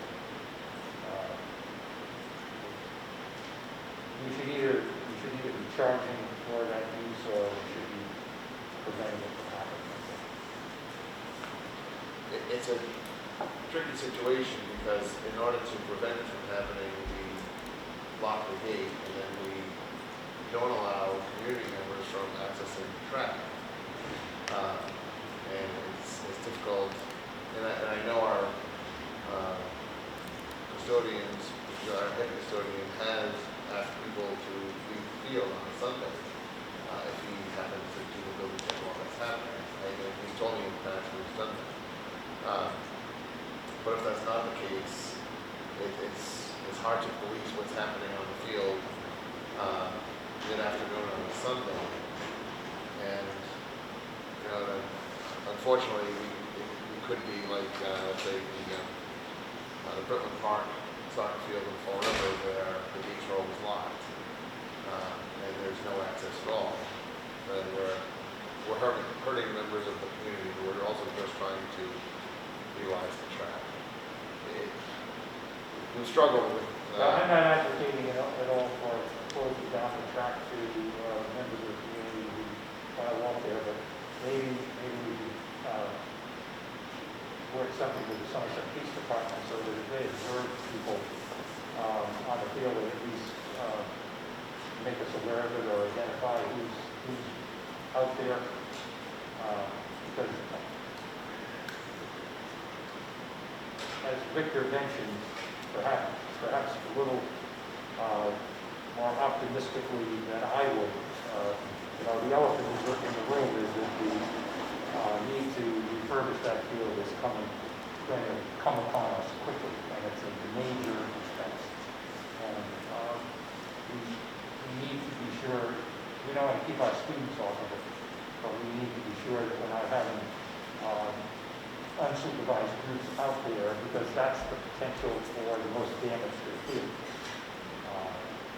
So,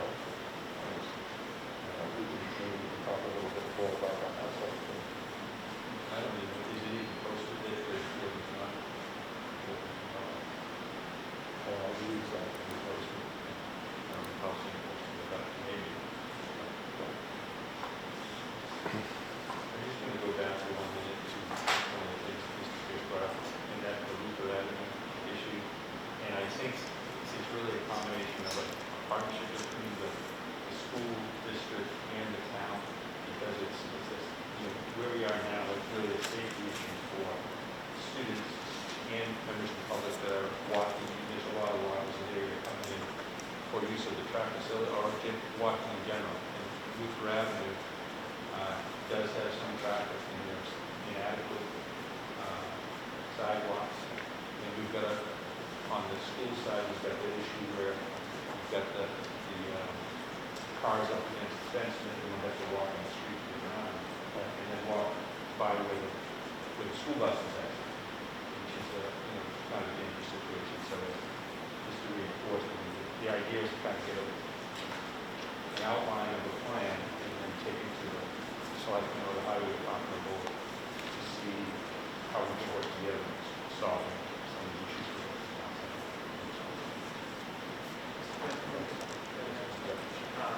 Mr. Pierce's points about football field, I side with Mr. Schoonover on this. I'm very concerned, and I want to see anything take away from community people using the track. Maybe we could post somewhere this field is not public use. Make it pretty obvious that you're not just anybody involved in the football field.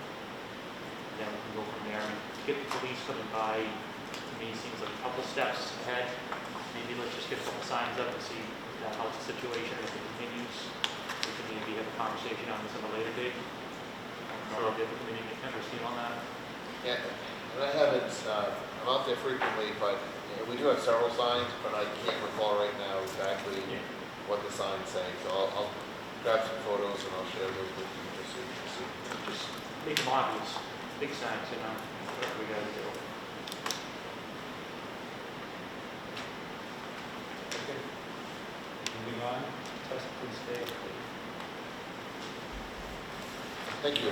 So I did also share with you some information about testing today. This was mentioned in the last school committee meeting.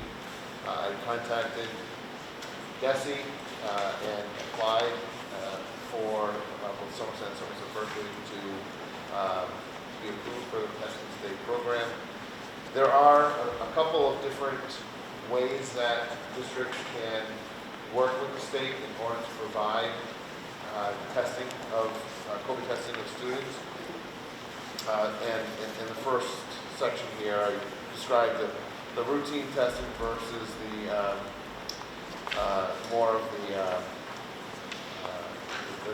the diagnostic, which is really what this would be. So the routine testing is the pool testing. That's not the one that I would be interested in. That is when you would maybe have 15 or a class of students or a team or something, multiple students or individuals all having a COVID test. They all get tested in the same batch, and then if that batch comes back positive, then you know that at least one person, those 15 or so individuals is COVID positive, and then those individuals would all have to go for additional tests to find out which one it actually is. That's not the one that I'm interested in. It is just these diagnostic testing for students who are identified by the school as a close contact and who are asymptomatic. So if a student has symptoms, they would need to, just as they would right now, get tested outside of the school. But for those students who don't present any symptoms, we've identified them as a close contact, they would arrive to school in the morning, get tested, and right now, and on the second page, I did include a DESI flow chart, just so you can see what happens for those who do not have the Test and Stay program versus those who do. So you can see just how the differences would affect us. But right now, if we don't have Test and Stay, a student, if they get tested after day 5, after the 5th day of exposure to someone who is positive, they would be able to return on day 8. If they don't want to get tested, they can return to school after the 11th day, or on the 11th day of exposure. So kids were out for an extended period of time, a week to a week and a half. With Test and Stay, again, no symptoms, they can come in each of those days when they would normally be quarantined, get tested in the morning, a rapid antigen test. If it comes back negative, they go on to class. They come back in the next morning, they show up to the nurse's office or wherever the testing station is, do their quick, the rapid test. It's negative, they go to class, rather than participating remotely as the option that we have right now. By the way, we are one of the only districts around that allows students to participate remotely, so that's good, but this is going to provide another layer of support for students so they can remain learning with their class. So anyway, so that is the type of testing. I gave some information here just about working with this CIC Health, which is the partner that DESI has coordinated this work with. They would provide us with a district level coordinator, someone who's responsible for ordering the supplies, maintaining the inventory of the supplies, and ordering for us. We can get testing coordinators, so additional staff to come in to help with the testing of students each morning. We would also want to have our own staff, our own health staff, be trained as well to provide some of that assistance. And in case that there isn't, it could potentially be a day where the testing coordinator from CIC is not available, so it would be nice to have at least one backup in the building in order to provide the Buy Next Now test. And these are the short nasal swab tests, not the long ones that we were seeing probably more at the beginning of all of this. Proper PPE is required whether the student is symptomatic or asymptomatic. So N95 mask, gown, gloves, goggles, the whole works, and all of that would be provided as well by the state while we're doing this. The test tubes for the nasal swab, Binax now equipment, all of that is included at no cost to the district. What else I want to just highlight here for you? I did, as I said, I initiated this application with DESE back on November 12th. I learned just on December 2nd, last Thursday, that Somerset Berkley was approved for this. So I've since reached out to CIC Health, and we are coordinating how to best onboard Somerset Berkley into this process. So that's where we are right now. This program, it requires parental consent. So no student would be tested unless the parent gives approval to test. And I know that's a concern that some members of the community have expressed. So it's entirely by parental consent. If the parent does not want their student to test, then they would follow the same process that's happening now. They would have to self-isolate for a period of time, the 7 days, the 10 days, whatever, depending on if they get tested or not, and whether or not they have symptoms. I did include a sample student consent form for you, just so you can see. It's a fairly simple form that parents would complete, but just so you would have some of that information as well. Can I mention, I don't know if this is possible, but in Berkeley, everything is online, so we just fill out the survey online. I mean, you always want to have hard copies, but if that's Right. possible, it's so convenient. Good. Do it that way.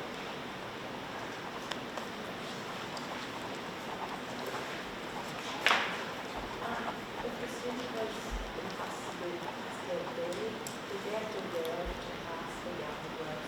No, it's the person. That might not be. The person As conducting. a student, that might not be received. It's the person who's conducting the test. Okay. The nurse, the fashion show pot. And it's only for students who are a close contact in school. I missed that. That's- A memo, and I was like, oh, my daughter was close contact, and she got tested and gone. So that's what we're saying right now, and we'll have to figure that out if that's, because certainly we want kids in our class. So we don't want to put up a lot of unnecessary red tape to make it more difficult. But we don't want students coming in who are symptomatic. We'd rather have them get tested the way they're being tested now. So you think there's flexibility there? I think there is. Okay. Yeah. Good. And maybe we need to start first, because we have, as I've been sharing with you, our numbers here, and as well as numbers in many of the local districts, have been climbing over the past several weeks.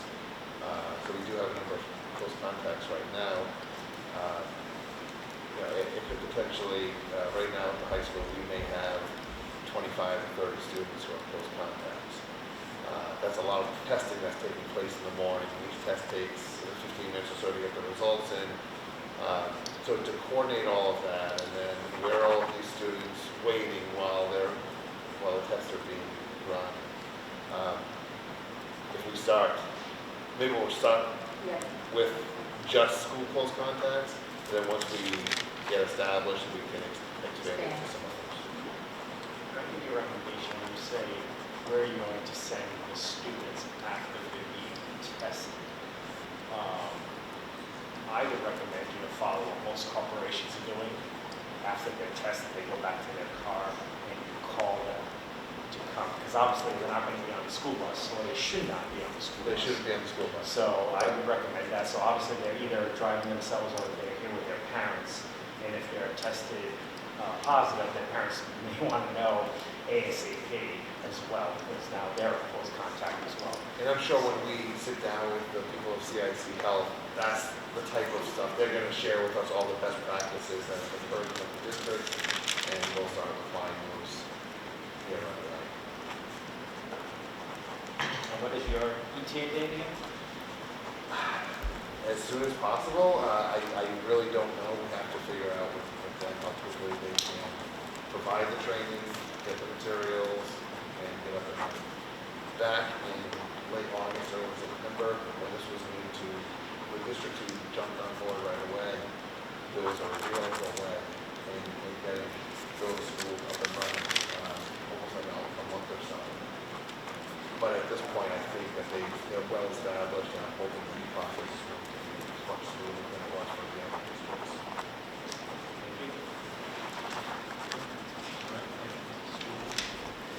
Next, we have NASC conference resolution. And that was in our packet. Any discussion on it?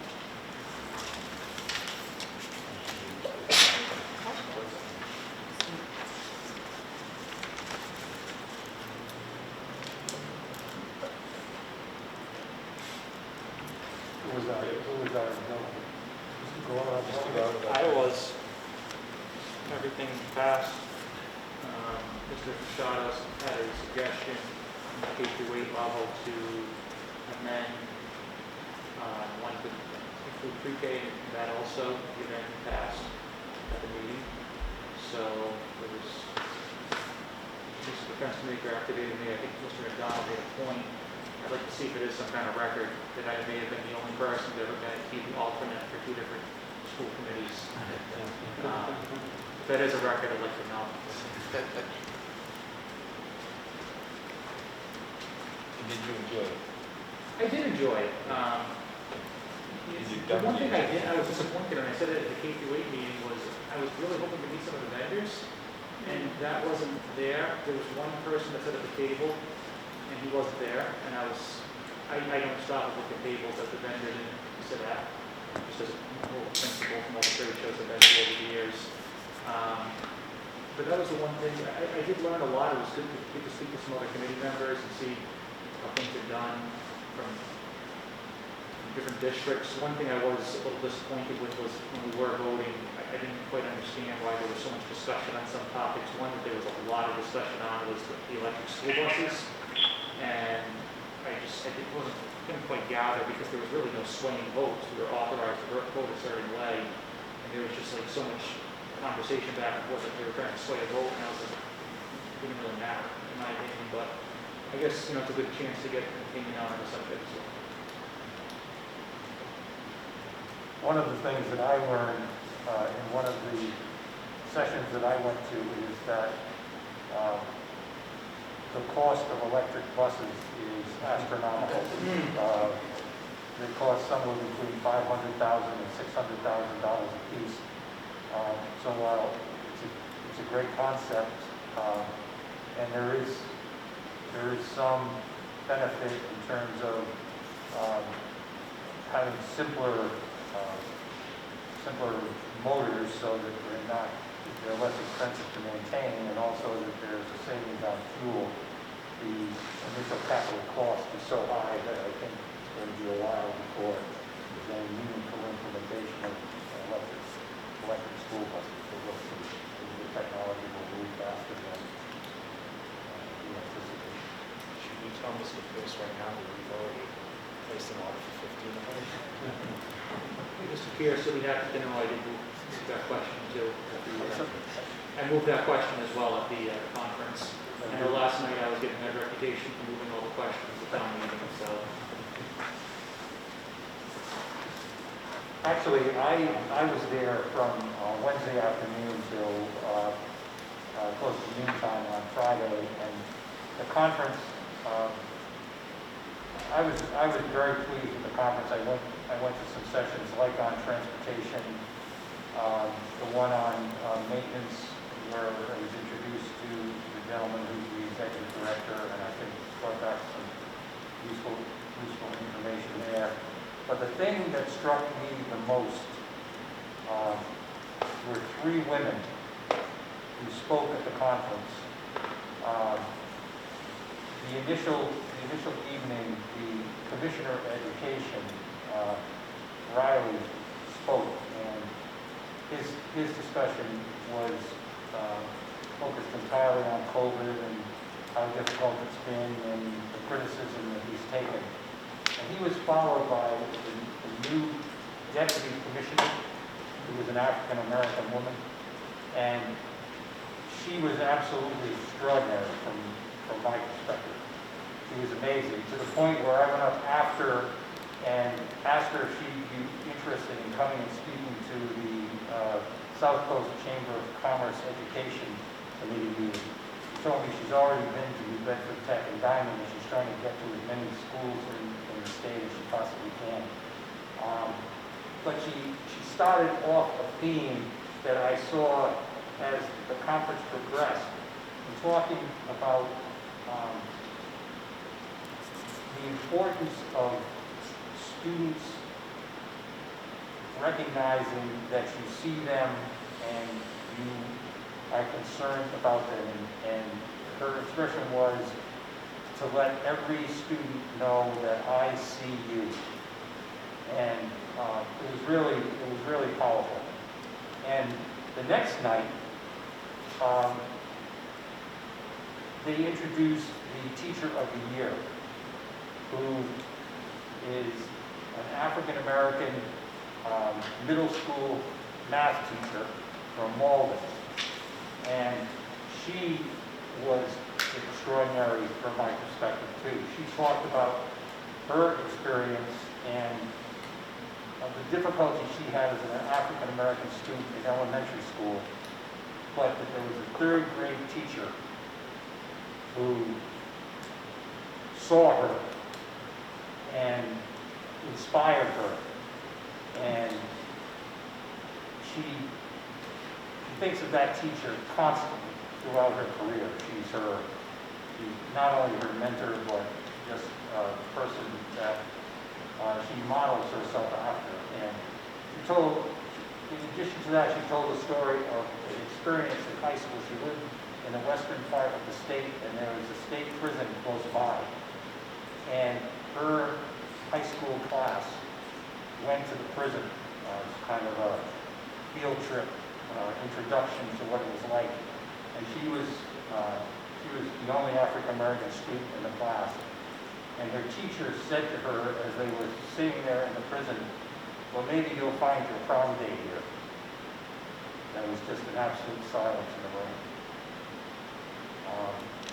And so you recognize the experience that some students have and the loneliness that some students experience, and the need for them to really understand that there's somebody there who sees them and understands them and wants to help them to succeed. And then on Friday morning, there were two young women who spoke as part of a program to share the experience of students during COVID. And the MASC actually produced a YouTube video, and I recommend it to everyone because there were about 15 students who were interviewed on a range of subjects about their experiences during COVID. And some of them struggled academically, and some of them thrived academically in a virtual environment. But what every single one of those students said was that they missed the socialization and the interaction with their classmates and their fellow students. And that was what was really the thing that created the greatest issues for them. And again, a sense of loneliness. And so both of these young women, one of the young women who was actually spoken, I believe, at the Berkeley Middle School, struggled with depression and suicidal ideation in high school. And she is a student at Somerset Berkley, and she has started a nonprofit to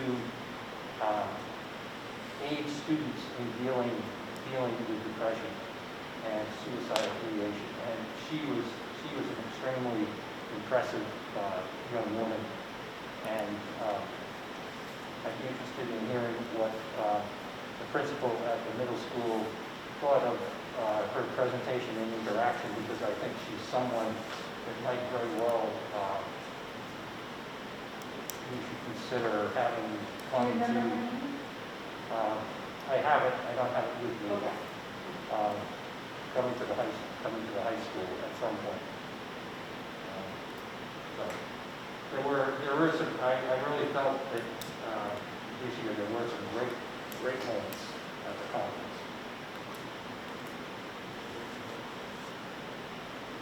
Then moving on, insurance trust update. So I am not going to go through the documentation in any detail. It's in the packet.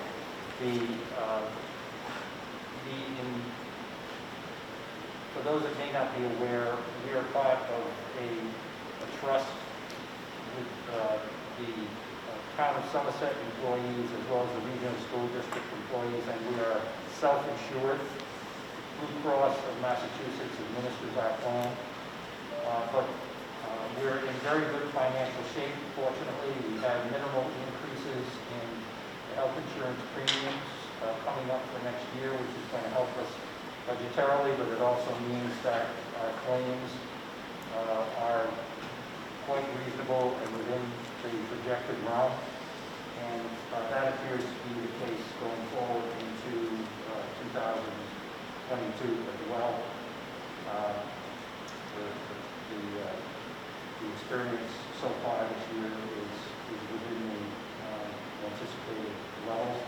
The one new thing that we agreed to do, I'm sure you have seen all of these TV ads about Medicare Advantage, and all of the people like Joe Namath and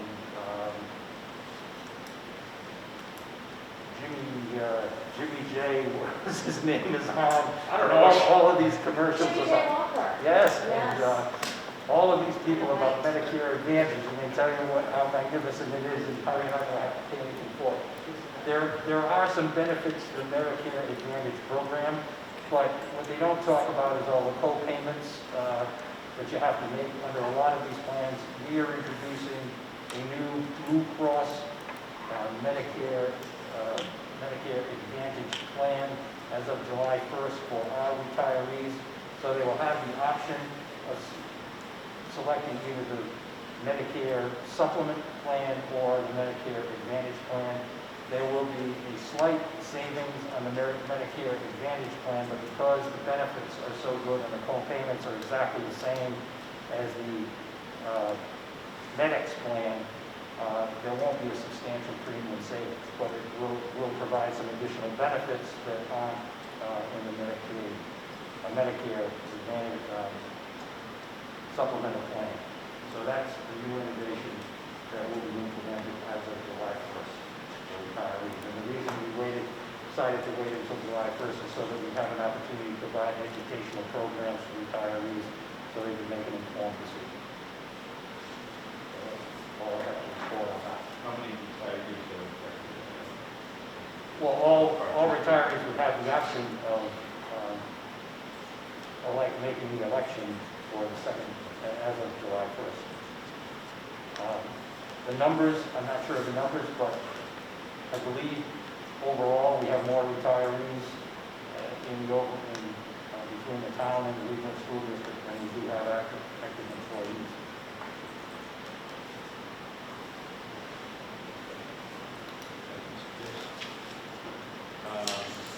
Updates for Somerset. So we had our town meeting last night, and we had an article on the table for building maintenance. It did pass. We did have an amendment that we were going to present, but I guess the moderator wouldn't allow it last night. I'm going to have to reach out to Lucia on that and see why that wasn't allowed, because it doesn't make sense. I know, it just doesn't make sense. I don't know the details. But I plan on reaching out to her this week and asking why it wasn't allowed. I've seen other articles amended on the floor. I don't understand. I just want an explanation on it. I'm not disagreeing. I just want an explanation. Just to jump on with that, at our last meeting, we were introduced to Mr. House. He gave his official introduction to the committee.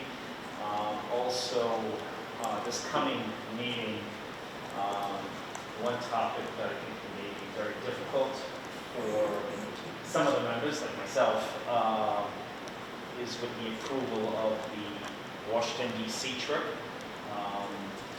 And it's almost something that is, I don't know if we have a policy of anyone who's traveling in the region side overnight or going away because of COVID. And but anyways, that's going to be a long discussion that we will have to make the final vote if we're going to approve it or not this year. And that was really it. Next Monday. Berkeley Kate? So we had a special town meeting at the end of November where we approved funds to be set aside for the MSDA feasibility study at Berkeley Community School. So we were very excited about that. We had a food drive and we brought in like 1,500 pounds of food. It was at November food drive. This was at the community school. At the middle school, we have an ongoing food drive, which will finish this Friday. Like the high school, and I'm sure the elementary and middle school here, we're looking for professionals and substitute teachers. There's the camera, put that anywhere. We also held virtual and in-person parent-teacher conferences, which was great. We had a good mix. We sent out surveys, and some parents wanted to come in person, some wanted to do online, so we were able to accommodate that. We have our Berkeley Middle School band coming to the lights on December 12th at the Town Commons. Everyone is looking forward to the holiday break. We're talking a lot about that in school, so I'm sure it's the same here.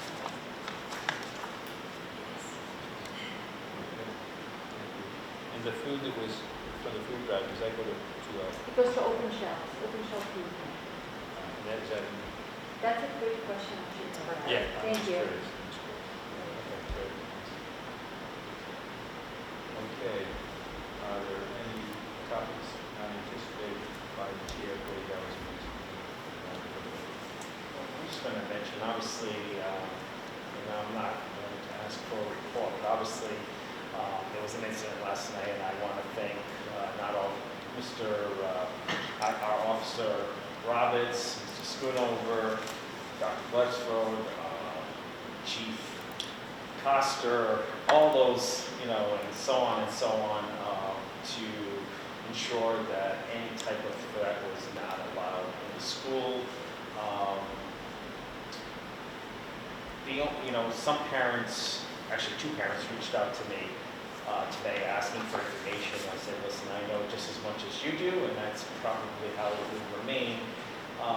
But one parent said to me that they didn't get a notification. Now, I know I got two notifications, one on my school committee email and one in my personal email, but my wife did as well.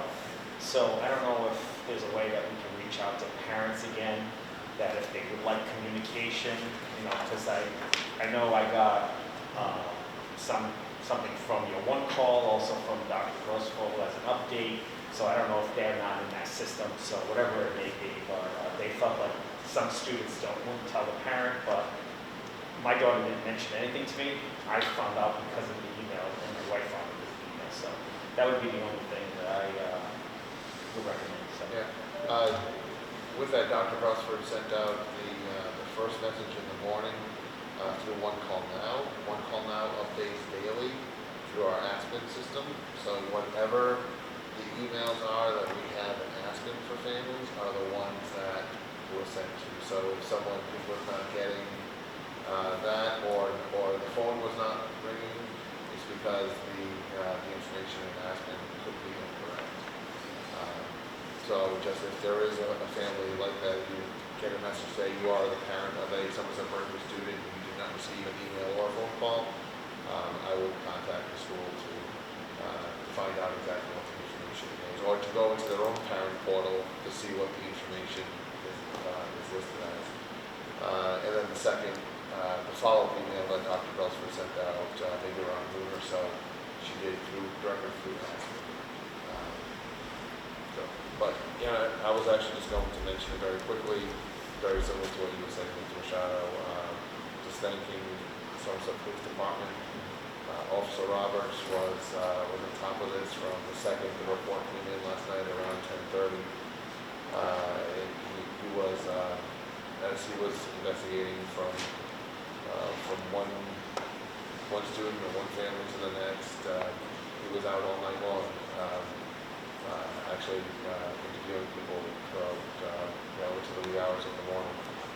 And the Somerset Police Department, Chief Costa was, he and I spoke numerous times today, he's getting updates and each other abreast of what the investigation that was going on by the Somerset Police Department, which is still, honestly, still ongoing at this point. But there was a threat that was reported. It's still, I would say, still a rumored threat at that point. And the student who the report was allegedly made against, and the student who allegedly made the threat, neither one of them were actually in school, but we still did bring in a number of Somerset police officers coming in throughout the day, making sure we had enough support, visibility in the school, making sure people felt safe. We did experience a number of students who just decided, they were going to stay home. While families made that decision to stay home, and some kids got dismissed during the day. But for those who wanted to stay, we had them here throughout the day. I think I ran into maybe in the hallway at one point. So that's where we are. It's still really an ongoing situation. We know a lot more now than what we did first thing this morning, when some of the police do. But Chief Costa will be updated throughout the evening. I've received a feedback from him during this school committee meeting already. So we'll continue to get that information. If I could just mention one more thing. All of this happened because someone heard something, someone said something. So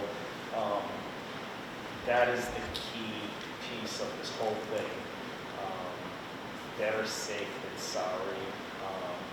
Too many times we hear, well, there was that sign and all of that. Just, having a child in the school, I appreciate that someone picked up the phone and reached out to whoever it may have been. As a parent, I'm glad that someone did that. So that's why I wanted to mention it today. It was initiated by a student, and again, we've got such a strong relationship, great relationship with the Somerset Police Department. We're fortunate to have the people who we have. Everyone took this seriously from the first second, and no one dismissed it or disregarded any of it. And I think, it was, everyone took it seriously, and we're very thankful. I was going to comment, because in addition, prior to this incident occurring, the school resource office sent out an email to all parents and students with some tips on how to deal with these kinds of situations, and I thought that was very good and proactive. But there was another aspect of this that I wouldn't have expected the school resource officer to touch upon, and that is because his was focused on the fact that an incident is occurring. And from my perspective, the focus should also be, if not greater, on anticipating and preventing these kinds of situations through a community within the school that recognizes that students are struggling and having these kinds of issues, and recognizing that it's in that student's best interest, as well as the best interest of every other student, to reach out for help and support for that student, or those students that are struggling in that way. And it's not ratting somebody out, or it's trying to get them help. I mean, this kid in Michigan's life is gone, as well as the lives of 4 classmates, and I don't know what the condition is of other students who are seriously injured. And so it's a matter of community and trying to help one another that should be driving this and keeping these kinds of things from happening. And I understand that some of them are unpreventable, perhaps, but and one of the questions that came to my mind is, I wonder if that school in Michigan had a school resource officer. Because they were there. I haven't heard anything that said there was a school resource officer from the school. I just wondered if the situation might have been different if they had a school resource officer. Because I'm not sure that a school resource officer would thought that sending that young man back to class would have been the best solution to the issue at the time. But anyway, that's 2020 hindsight.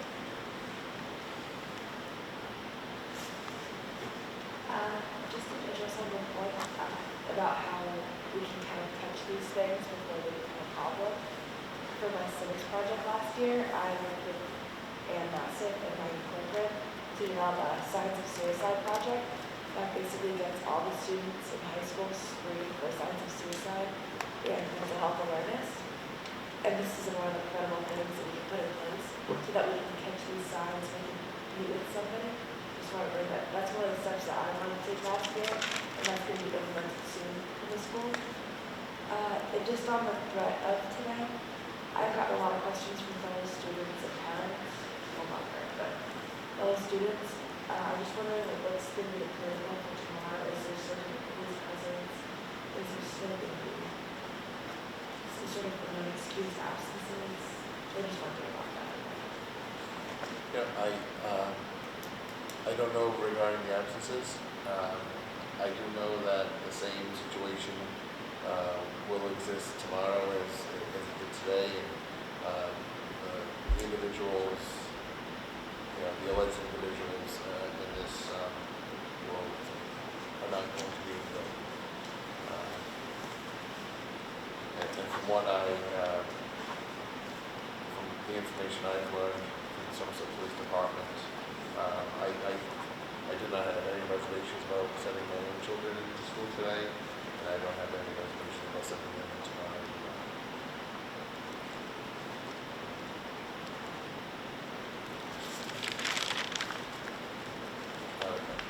I assume Dr. Belford, maybe we'll have something in the morning for students.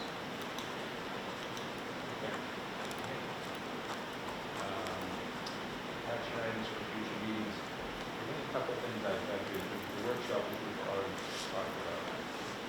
And then I know that we should have a date soon on the regional study. So that should be scheduled. Thought we were going, I think Mrs. Gagliotti was proposing that we have a meeting of the task force that worked on that together with the school committee and the Berkeley School Committee also. So And I think they're trying to get a date for us. I think, yes, Abraham was suggesting something in December, and we thought that was too soon to set up the kind of meeting that we're thinking about. So I think she was going to be looking at dates either in January or February. So that's example. I don't think we get to discuss. We just make sure that executive session. Meetings.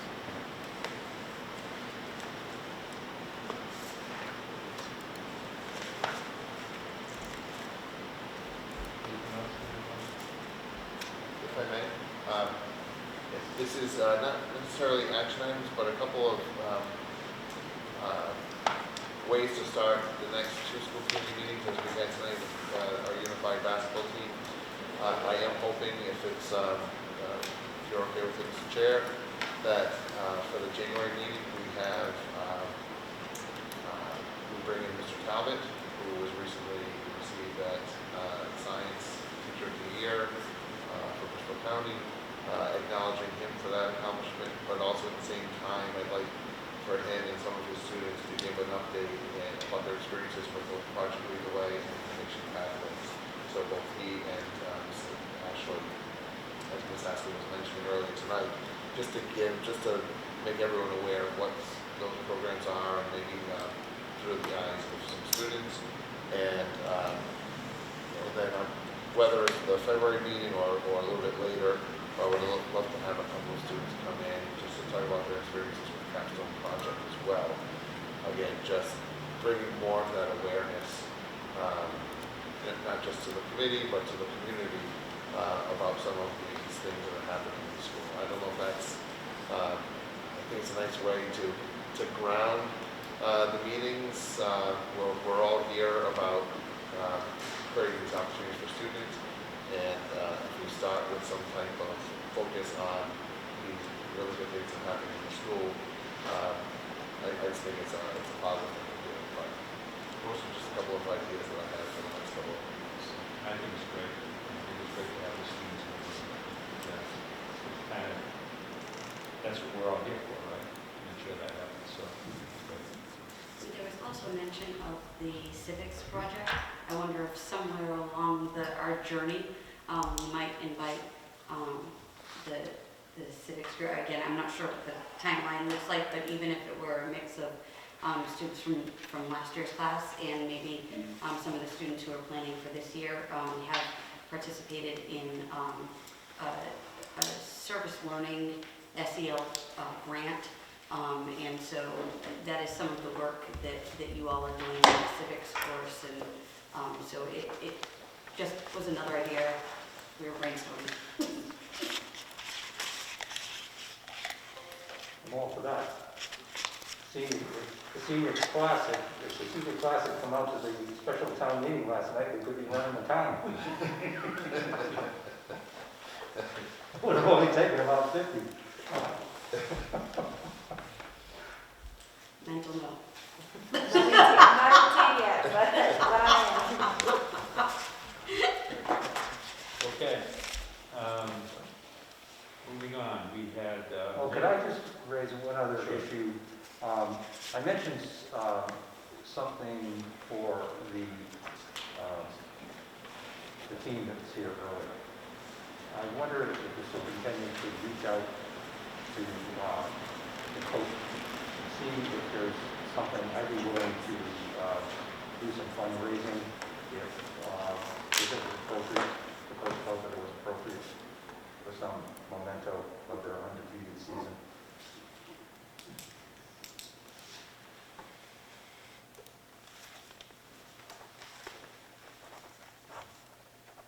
If you wanted a place to present those, I'm also part of Best Buddies leadership, and for a Polar Pledge, that's a huge activity we do. Maybe a ceremony during that before that would be a really great memento for them.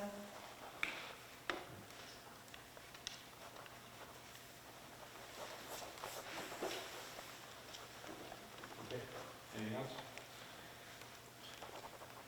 All right, I'm going to move on to we had minutes for the open session of November 9th, 2021, the executive session November 9th, 2021, the joint open session meetings of November 9th, 2021, and the joint executive session minutes of November 9th, 2021 to be considered for approval. Anyone have any questions or issues with those minutes? I'll have to abstain from two. I move we approve the 4 sets of minutes just enumerated by the chair. Second? Okay, we have a motion and a second. All in favor? Aye. Abstain? I'll abstain. Okay. Thank you. All right, at this time, is there any public input? Hearing none. I'll just say one thing. This is our last last meeting for the year. So with that, Merry Christmas Merry Christmas and Happy Holidays to obviously the staff, because we probably won't have the opportunity, and also to the members of the community, and also to all of us as well, and the staff. And I just wanted to mention, largely for the benefit of the public who may be watching our meeting, that our superhero Alex is back in the hospital and will be there through Christmas, and his family and friends are asking the community to send him a Christmas card. He enjoys very much receiving cards, and he opens every one and looks at each one. So he's a brave kid who's faced a lot of challenges, and hopefully we can all respond in some way. There's also a GoFundMe page, but Christmas card is what's being requested right now. So. Thank you, Mr. Pierce. Having no other business, I entertain a motion to adjourn. So moved. Second. All in favor? Aye. All right, thank you. Happy holidays. Merry Christmas.